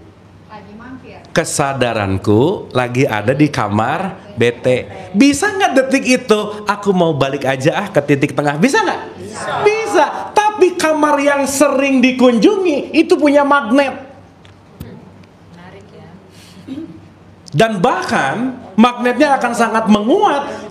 Apapun habits yang dilakukan, pokoknya masuk ke kamar itu dulu aja. Sampai sini oke? Pernah dengar kata khusyuk nggak? Pernah dengar? Khusyuk adalah diem di satu kamar dalam waktu yang lama, itu namanya khusyuk. Konsentrasi, fokus. Fokus bete maksudnya. Ya terserah, dimanapun. Berarti kalau saya tahu bete nggak enak, bisa nggak? Udah ngapain ada di kamar bete? Mending maafin, bisa begitu nggak? Bisa banget. Tapi berpindah dari kamar yang magnetnya kenceng kepada kamar yang jarang dikunjungi, itu kalau nggak dilatih nggak bisa. Akan stay di sana. Akan stay di sana. Betah dia ya. Ya.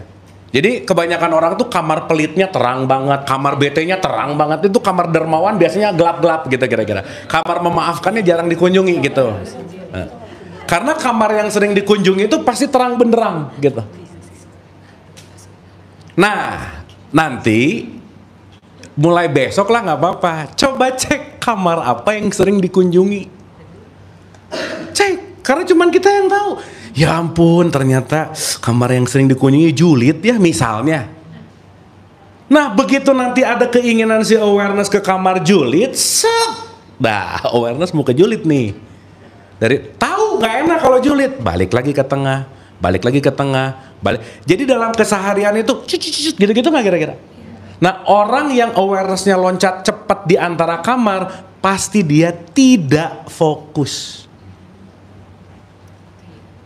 Dan penelitian terbaru mengatakan, maaf banget ya, di manusia modern sekarang, manusia kalah fokus sama ikan koki. Manusia rata-rata fokus cuman bisa 8 detik. Begitu fokus, entah dia pengen gini, entah pengen gini, entah pengen gini, entah pengen apa, udah aja 8 detik kekuatan fokus sekarang manusia modern. So that's why fokusnya semakin minim, value of life-nya pasti semakin nggak oke. Nah ya Kak, untuk keluar misalnya pindah dari kamar ke kamar itu bagaimana gitu loh caranya? Contoh ya, karena kan misalnya ada orang yang anxiety, pasti untuk dia anxiety itu akan selalu muncul, kemudian dia mencoba balik, tapi yang ada balik lagi ke sana gitu. Ya. Nah, latihan apa yang mesti dia lakukan? Latihan untuk satu, menerima realitas tadi, letting go tadi, dan balik. Kalaupun itu udah jadi penyakit, perlu obat pasti. Perlu ke psikiater. Gitu intinya. Nah, kalau dalam misalnya dalam aktivitas konteks agama, misalnya sholat atau yang lain, apa yang bisa membantu? Ketika kita sholat, kan kita lagi ngelepasin semua kamar. Kita lagi stay di sini nih. Pause, gitu. Inilah kamar sholat adalah kamar netral, kamar khusyuk yang disebut tenang, damai, bahagia. Makanya sholat itu salah satu obatnya gitu. Sip. Sekarang pertanyaannya, kalau terlatih, kapanpun kita bisa ke tengah nggak? Bisa. Contoh lah, nggak usah jauh-jauh. Contoh nih ya, saat mungkin pasti pernah ngerasain kalau udah mulai belajar. Dulu tuh tingkat marah 80% voltasenya gitu misalnya. Tapi sekarang kayaknya udah 50 deh. Kenapa? Karena saya tahu kalau di kamar ini nggak nyaman, mendingan saya udah selesai letting go, maafin gitu kira-kira. Kalau udah kesadarannya ke situ, sholat nggak jadi beban ya, malah dicari ya. Lah kan emang sholat bukan beban sebenarnya. Ini kan konteks yang kadang-kadang kan kita nyuruh anak sholatnya susah. Iya. Iya. Jadi kalau misalnya belum sampai kesadaran ke sana, dia nggak nyari sholat. Sip. Tapi kalau udah sampai di situ, sholat dia cari gitu. Ya, makanya sholat nomor 2. Lah nomor 1-nya kan syahadat. Ngerti dulu gitu. Nomor 1 kamu bersaksi, baru kamu mengingat apa yang disaksikan. Makanya sholat nomor 2, betul nggak? Nah. Kan sholat itu nantilah, sholat itu masih rada panjang sih. Tapi sholat itu bukan urusan gini-gini gitu loh, Bu, Pak. Ini tuh namanya ritual sholat.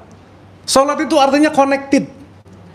Connected kemana? Connected to your conscience, connected to your soul. Connected to your spirit gitu. Terhubung kepada kesadaran gitu. Jadi melakukannya bukan karena paksaan, tapi melakukannya karena kesadaran gitu. Sampai sini oke? Sampai sini oke? Berarti pertanyaan saya, kita mudah banget terdistraksi untuk awareness-nya pindah ke kamar yang lain nggak? Banget. Karena mental muscle-nya, awareness muscle-nya nggak kokoh.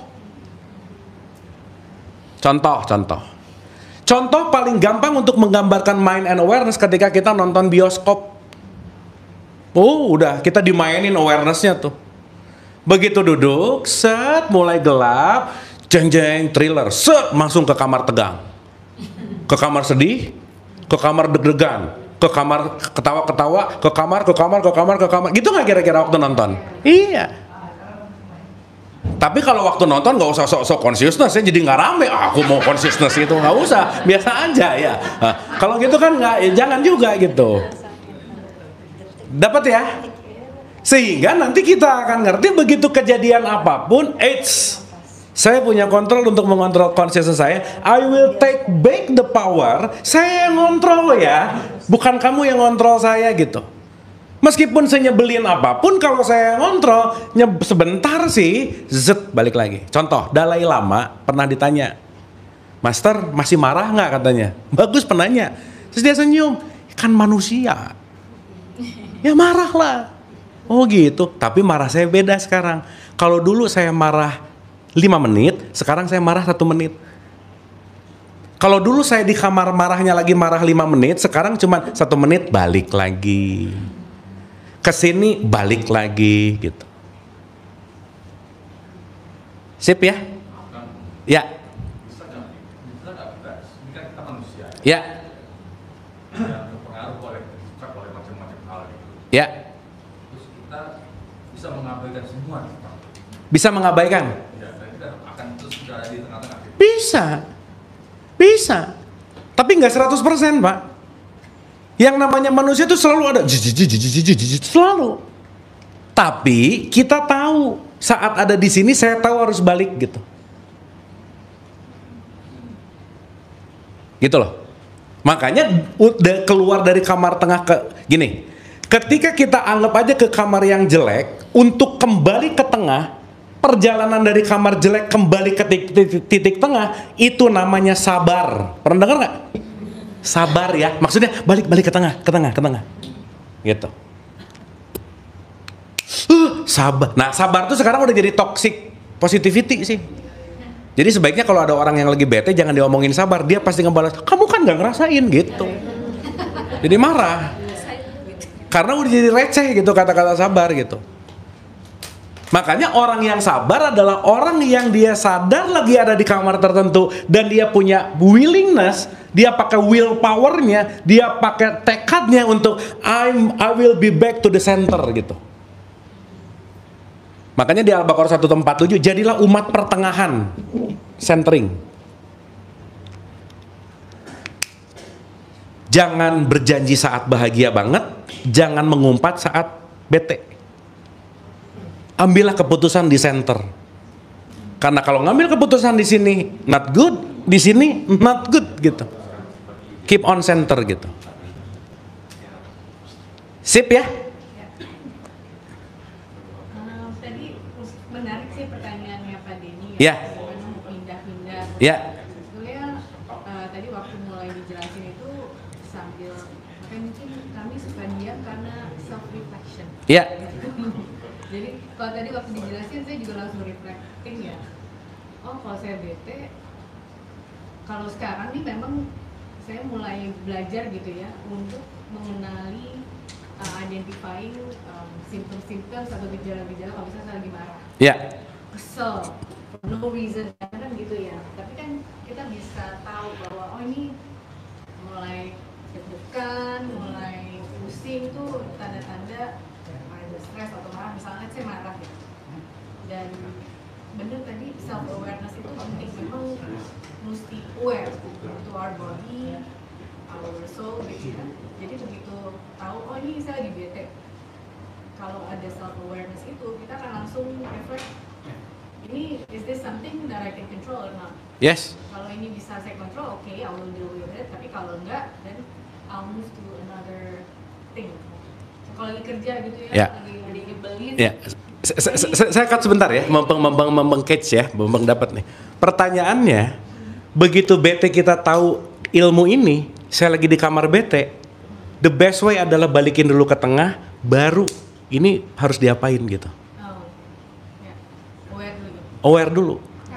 Karena begitu di kamar bete mikir, kita lagi di circumstances yang frekuensinya rendah gitu. Nggak bisa ada decision bagus ya. Decisionnya pasti nggak bagus gitu. Tapi at least begitu bete, waduh lagi mampir kamar bete nih. Udah nggak mau lama-lama, letting go, terima dulu, santai. Nanti tekniknya banyak. Tapi at least tahu begitu aku di kamar bete dan this is not good, aku mau sign out check out gitu. Saya mau balik ke tengah dulu Entah mau menyepi dulu, entah tarik nafas. Tapi yang paling manjur tarik tunai sih, itu manjur.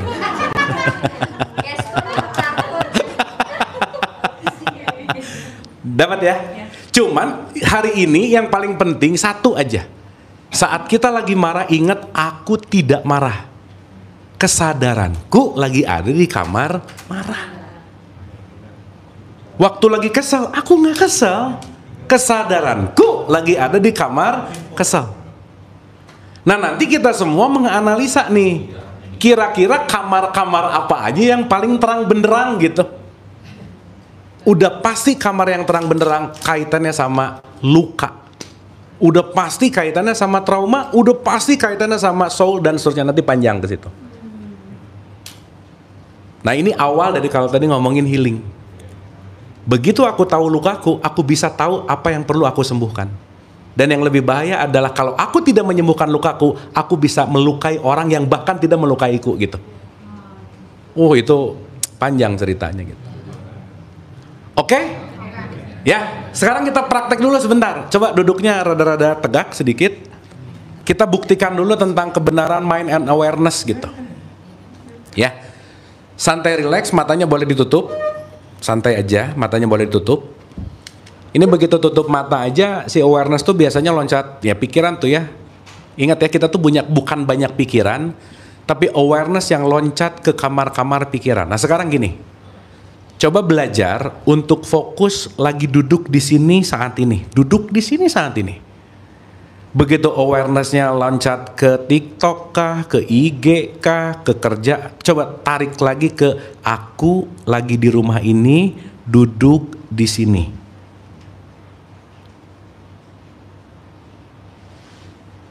Dah, ada narik lagi nih awareness ke pikiran, aduh nanti rumah gimana, aduh nanti, coba tarik lagi, take back, balik, aku di rumah ini, aku di sini, aku di rumah ini, aku di sini.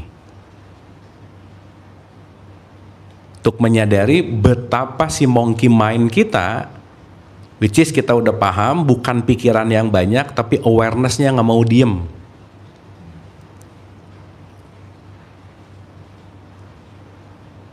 Oke, kita mau membuktikan dulu satu. Teman-teman, ibu dan bapak, coba tarik satu memori tempat terakhir liburan yang sangat mengesankan. Silahkan awarenessnya arahkan ke tempat liburan terakhir yang sangat mengesankan. Nah, masukin kamarnya tuh, kamar liburan itu. Ingat-ingat liburannya sama siapa, kemana, apakah itu ke pantai atau ke gunung, sama siapa, ngelihat apa, kulinernya apa, makanannya gimana, suasananya gimana. Coba masuk benar-benar ke ruangan liburan terakhir yang paling mengesankan, atau liburan yang paling mengesankan. Rasain lagi.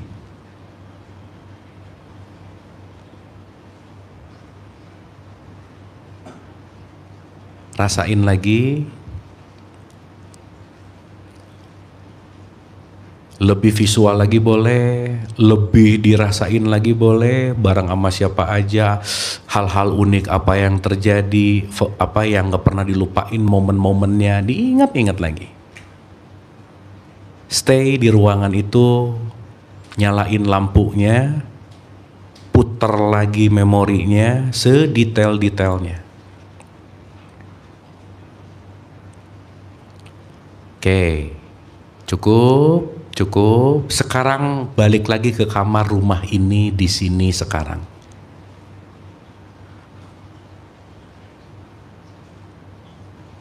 Dah, lepasin tuh liburannya, balik lagi sekarang ke sini sekarang.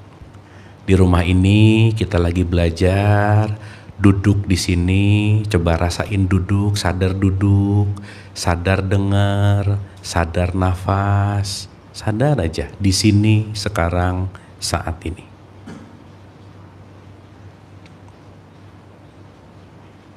Dah, kita latihan lagi. Ambil memori ke terakhir pemakaman siapapun. Kita mengunjungi pemakaman siapa? Silakan masuk ke situ. Siapa yang meninggal, dimakamkan di mana, prosesinya gimana?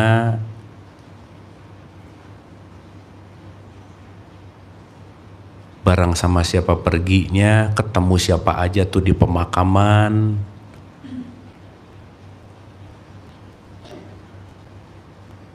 Apakah itu orang terdekat, teman dekat, kolega? Coba masuk ke ruangan pemakaman yang bisa diingat, yang ada memorinya.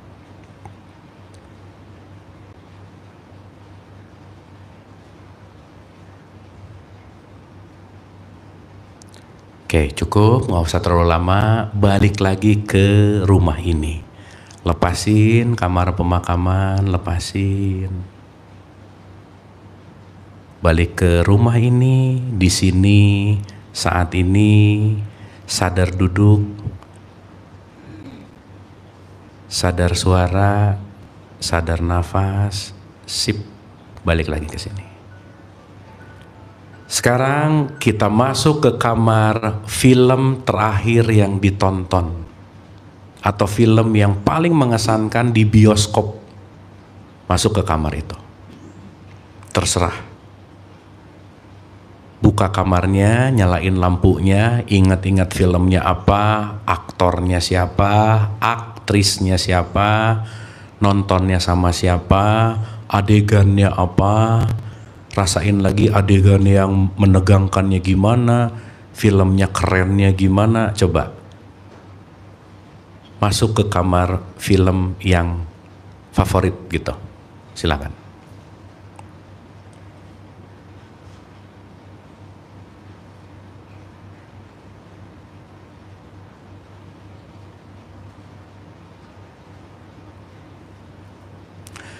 Cukup, balik lagi ke rumah ini, santai dan rileks. Lepasin kamar liburan, kamar pemakaman, kamar film, lepasin. Dah, tinggalin utuh di sini saat ini, hadir sepenuh-penuhnya.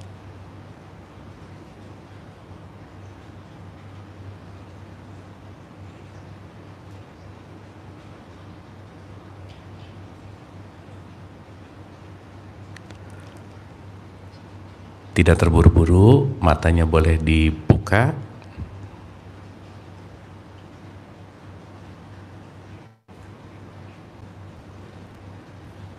Oke. Masing-masing perjalanan kamar ada emosi yang beda, Pak. Kesini bisa happy, kesini bisa sedih, kesini bisa excited, bisa gimana. Begitu nggak kira-kira? Itulah yang terjadi setiap detik dalam hidup gitu. Nah kalau sekarang kita lebih awareness kita ada di ruangan mana, kita bisa mengontrol kita lagi pengen di kamar manapun gitu kira-kira. Oke? Nah ada satu latihan teman-teman ibu dan bapak. Ini kita punya 1 bulan untuk dilatih ya, nanti kan mau masuk ke sesi berikutnya. Cara melatih kita supaya fokusnya naik, belajar mendengarkan 100%. Dengerin 100% tanpa mau bukan mau mereply, tapi beneran belajar denger 100% aja. Jadi kita lagi belajar undivided attention, 100% dengerin orang ini ngomong, 100% dengerin aja udah. Makanya yang membuat kita susah fokus adalah multitasking. Lakukan satu, makanya kan di Quran lakukan ini selesai baru lakukan yang lain gitu kira-kira. Gitu ya, makanya belajar paling sederhana untuk menaikkan tingkat fokus adalah listening. Dengerin orang 100% aja. Dan nanti disadari deh, begitu kita lagi belajar, selama ini ternyata ngedengerin tuh nggak sepenuh 100% gitu. Misalnya ada lagi ngobrol sambil main, iya aku dengerin kok, tapi sambil main handphone, nggak bisa lah udah, nggak bisa. Nah saat kita mulai belajar 100%, makan ya makan, minum ya minum, ngobrol ya ngobrol, denger ya denger, 100%, gitu. Nah, nanti kita akan sadar bahwa oh iya ya, tingkat fokus kita tuh sangat-sangat fragile gitu. Sangat bisa mudah dipatahkan sama faktor eksternal gitu kira-kira. Oke? Terlalu banyak buzzer di dunia ini, itu kan buzzer. Kalian nggak bisa nyalahin buzzer, Bu. Ya. Mau banyak buzzer kalau kitanya santai nggak masalah, aman. Ya. Ada orang yang tadi kan Apakah itu? ada orang yang multitasking, Ya. ada orang yang nggak fokus, kemudian fokus. Ada orang yang kalau dibaca ya baca aja. Iya. Nggak dengar tuh. Iya. Ada yang ngobrol gitu. Iya. Tapi ada orang yang sambil ngobrol bisa sambil dengar yang lain, sambil tahu apa yang ada di sekitarnya gitu. Iya.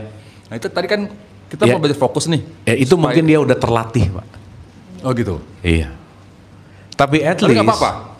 Gini, apa-apa atau nggak apa-apa kan tergantung kapabilitas kita gitu. Oke. Even sekarang kalau saya nyuruh Bapak yang tadi itu, Bapak mikir 2 hal sekaligus kan nggak bisa ya? Nggak bisa. Karena otak kita nggak didesain untuk itu gitu. So that's why begitu kita gini, Jangan mengartikan, oh kalau gitu nggak boleh multitasking satu. Begini. Kalau kita punya 4 pekerjaan, jangan sampai waktu ngerjain A mikirin B gitu. Waktu ngerjain B mikirin C. Waktu ngerjain C mikirin D gitu. A beresin cukup, ke B set cukup, ke C. Meskipun di sini mungkin 10%, tapi 10% dia 100% hadir gitu. Contoh. Bisa loh bangun tidur mandi, lagi mandi pikirannya udah di kantor. Ya udah, kalau udah sering nggak usah dilanjutin kalau gitu ya.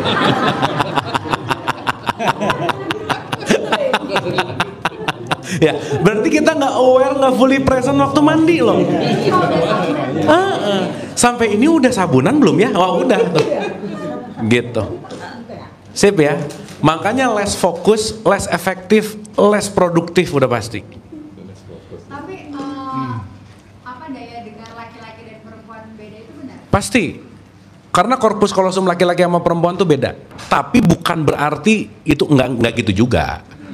Bukan berarti bahwa excuse bukan. Ya, tapi dari fisiologis korpus kolosum otaknya memang beda, iya. Kan kalau bukan daya dengarnya sama, tapi memproses di otaknya yang berbeda. Karena katanya kalau laki cuma menggunakan yang kiri, kalau perempuan langsung dua-duanya. Gitu benar. Sebenarnya kiri kanan, otak kiri kanan itu kan hoax ya. Sebenarnya dalam konteks kalau kita ngomong itu lebih kepada dayanya aja sih. Lebih ke situ gitu. Itu sih. Ya intinya dilatih gitu. Sip ya, terlepas nanti beda. Nanti kita bahas lah ya perbedaannya di mana. Ya mau tanya lagi Kang. Ya. Balik lagi tadi yang Kang sharing mengenai kamar-kamar di hotel ini untuk pikiran itu, menurut saya sih bagus sekali gitu ya. Karena kan ini memudahkan kita. Oke, saya ingatnya kalau mulai sekarang tuh hotel aja. Oh sekarang lagi kamar ini balik lagi. Sip. Nah cuma pertanyaannya gini Kang.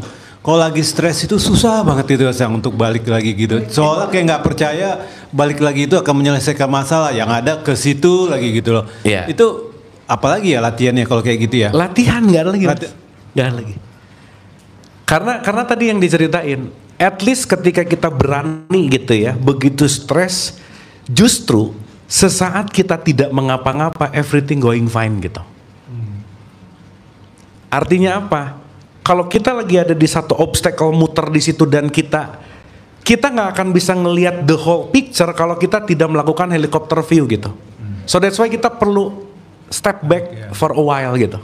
Nah, step back for a while itu bukan berarti tidak menyelesaikan masalah, tapi stop sebentar untuk mengobservasi lebih dalam gitu. Nah, cuman si habits itu, kamu udah tahu lagi gini malah diem misalnya, oh dia akan narik tuh. Nah makanya yang tadi saya cerita bahwa old habits kita itu our true enemy gitu sebetulnya. Itu sih poinnya.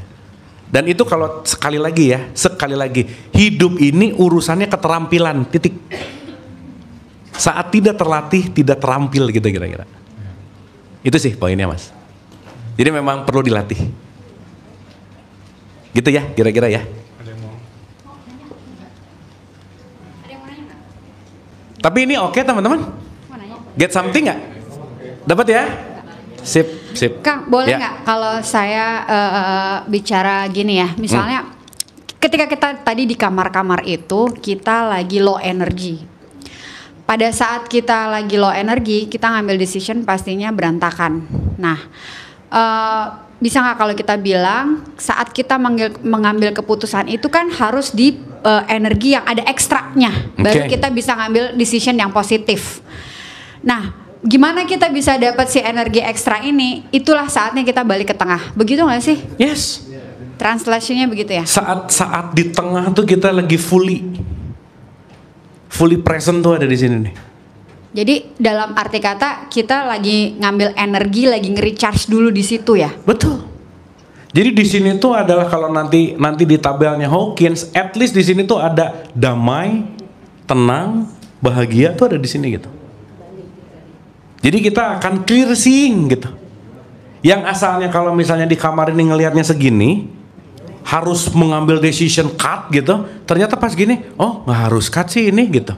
Tapi mungkin harus gimana gitu. Nah, begitu kita di tengah kita akan clear thinking dan clear seeing gitu.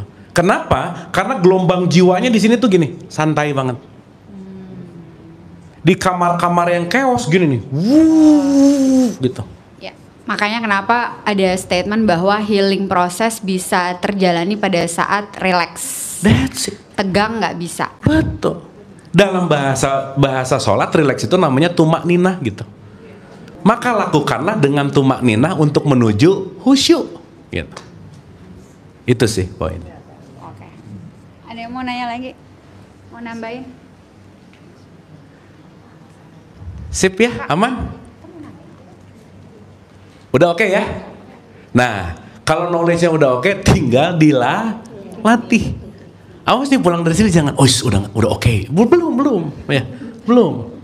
Nah justru pulang dari sini begitu ada sesuatu yang nggak enak, bahan latihan nih, latihan lagi dan latihan lagi gitu. Sip ya. Kalau bahasa yang sering saya gunakan, jangan menyimpan remote control bahagia kita di orang lain, udah gitu aja. Ambil aja. Jangan aku tuh happy kalau kamu, udah nggak akan bisa aja. Karena kenapa? My life is my making. Titik, udah nggak ada lagi. Jadi yuk take back dari semua apapun konteks, stay center dan semuanya adalah latihan gitu. Ya. Berarti kalau kita membayangkan bahwa hidup ini kan sebuah adegan. Ya. Kita ada teman utamanya. Ya. Jadi kita yang paling penting dalam hidup ini gitu. Ya. Sehingga ya fokusnya kita, fokusnya itu kan bisa itu kan. Bahwa yang lain itu ada pemeran bantu semua pemeran yang hanya bagian untuk mempengaruhi diri kita gitu. Ya. Oke. Berarti kita akan memerankan sebaik-baiknya, betul nggak? Ya. Salah satu orang yang memerankan sebaik-baiknya berarti nggak usil sama peran orang lain kan gitu Pak? Ya. Itu poin pentingnya. Benar banget. Gitu. Satu lagi, tadi Ya. Kang Abu bilang abis ini kalau ada latihan, asik nih latihan. Instead of kayak, ya elah kenapa lagi sih nih gitu ya. Iya. Begitu ya Ella, back kepada habit lama nggak? Ya habit lama. Gitu. Berarti kalau wah latihan itu kan berarti bersyukur. Iya. Ada konteks Betul. korelasi dengan bersyukur ya. Yes. Jadi kondisi apapun yang orang-orang bilang itu tidak beruntung, tapi itu patut kita syukuri untuk kita latihan. Bener Iya. gitu nggak? Sip. Mulai besok pagi begitu bangun, ya Allah, datengin masalah yang gede ya Allah gitu. Itulah doanya jangan gitu. Ya, soalnya mau doa mau nggak pasti datang sih gitu. Ya, dapat ya? Sip ya? Bener tadi, change your perspective, change your life, udah pasti gitu. Saat ngelihat bener tadi, ya elah gini lagi, tapi begitu, yes. Oke, ini tempat saya ngelatih dari kamar nyebelin ke kamar tenang. Oh. Oke, sip? Aman ya? Terima kasih, rekamannya nanti udah dikirim. Please next pertemuan at least 2 kali diulang ini, tapi at least sehari-hari dilatih. Karena next kita akan naik ke level-level, mana level bawah, level tengah, level tinggi. Jadi nanti kita tahu bahwa oh aku lagi di kamar ini level yang mana nih gitu. Supaya nanti kita tahu bahwa gimana naikin uplifting ke level-level aman gitu kira-kira. Nah abis gitu nanti kita bahas syahadat, abis gitu nanti kita bahas sholat. Itu 3 panjang lah pokoknya. Sip ya? Terima kasih, semoga bermanfaat. Selamat berlatih. Mohon maaf lahir dan batin. Wabillahi taufik wal hidayah. Assalamualaikum warahmatullahi wabarakatuh. Hatur nuhun. Taps. Berarti sempat makan dong? Oh langsung ya udah.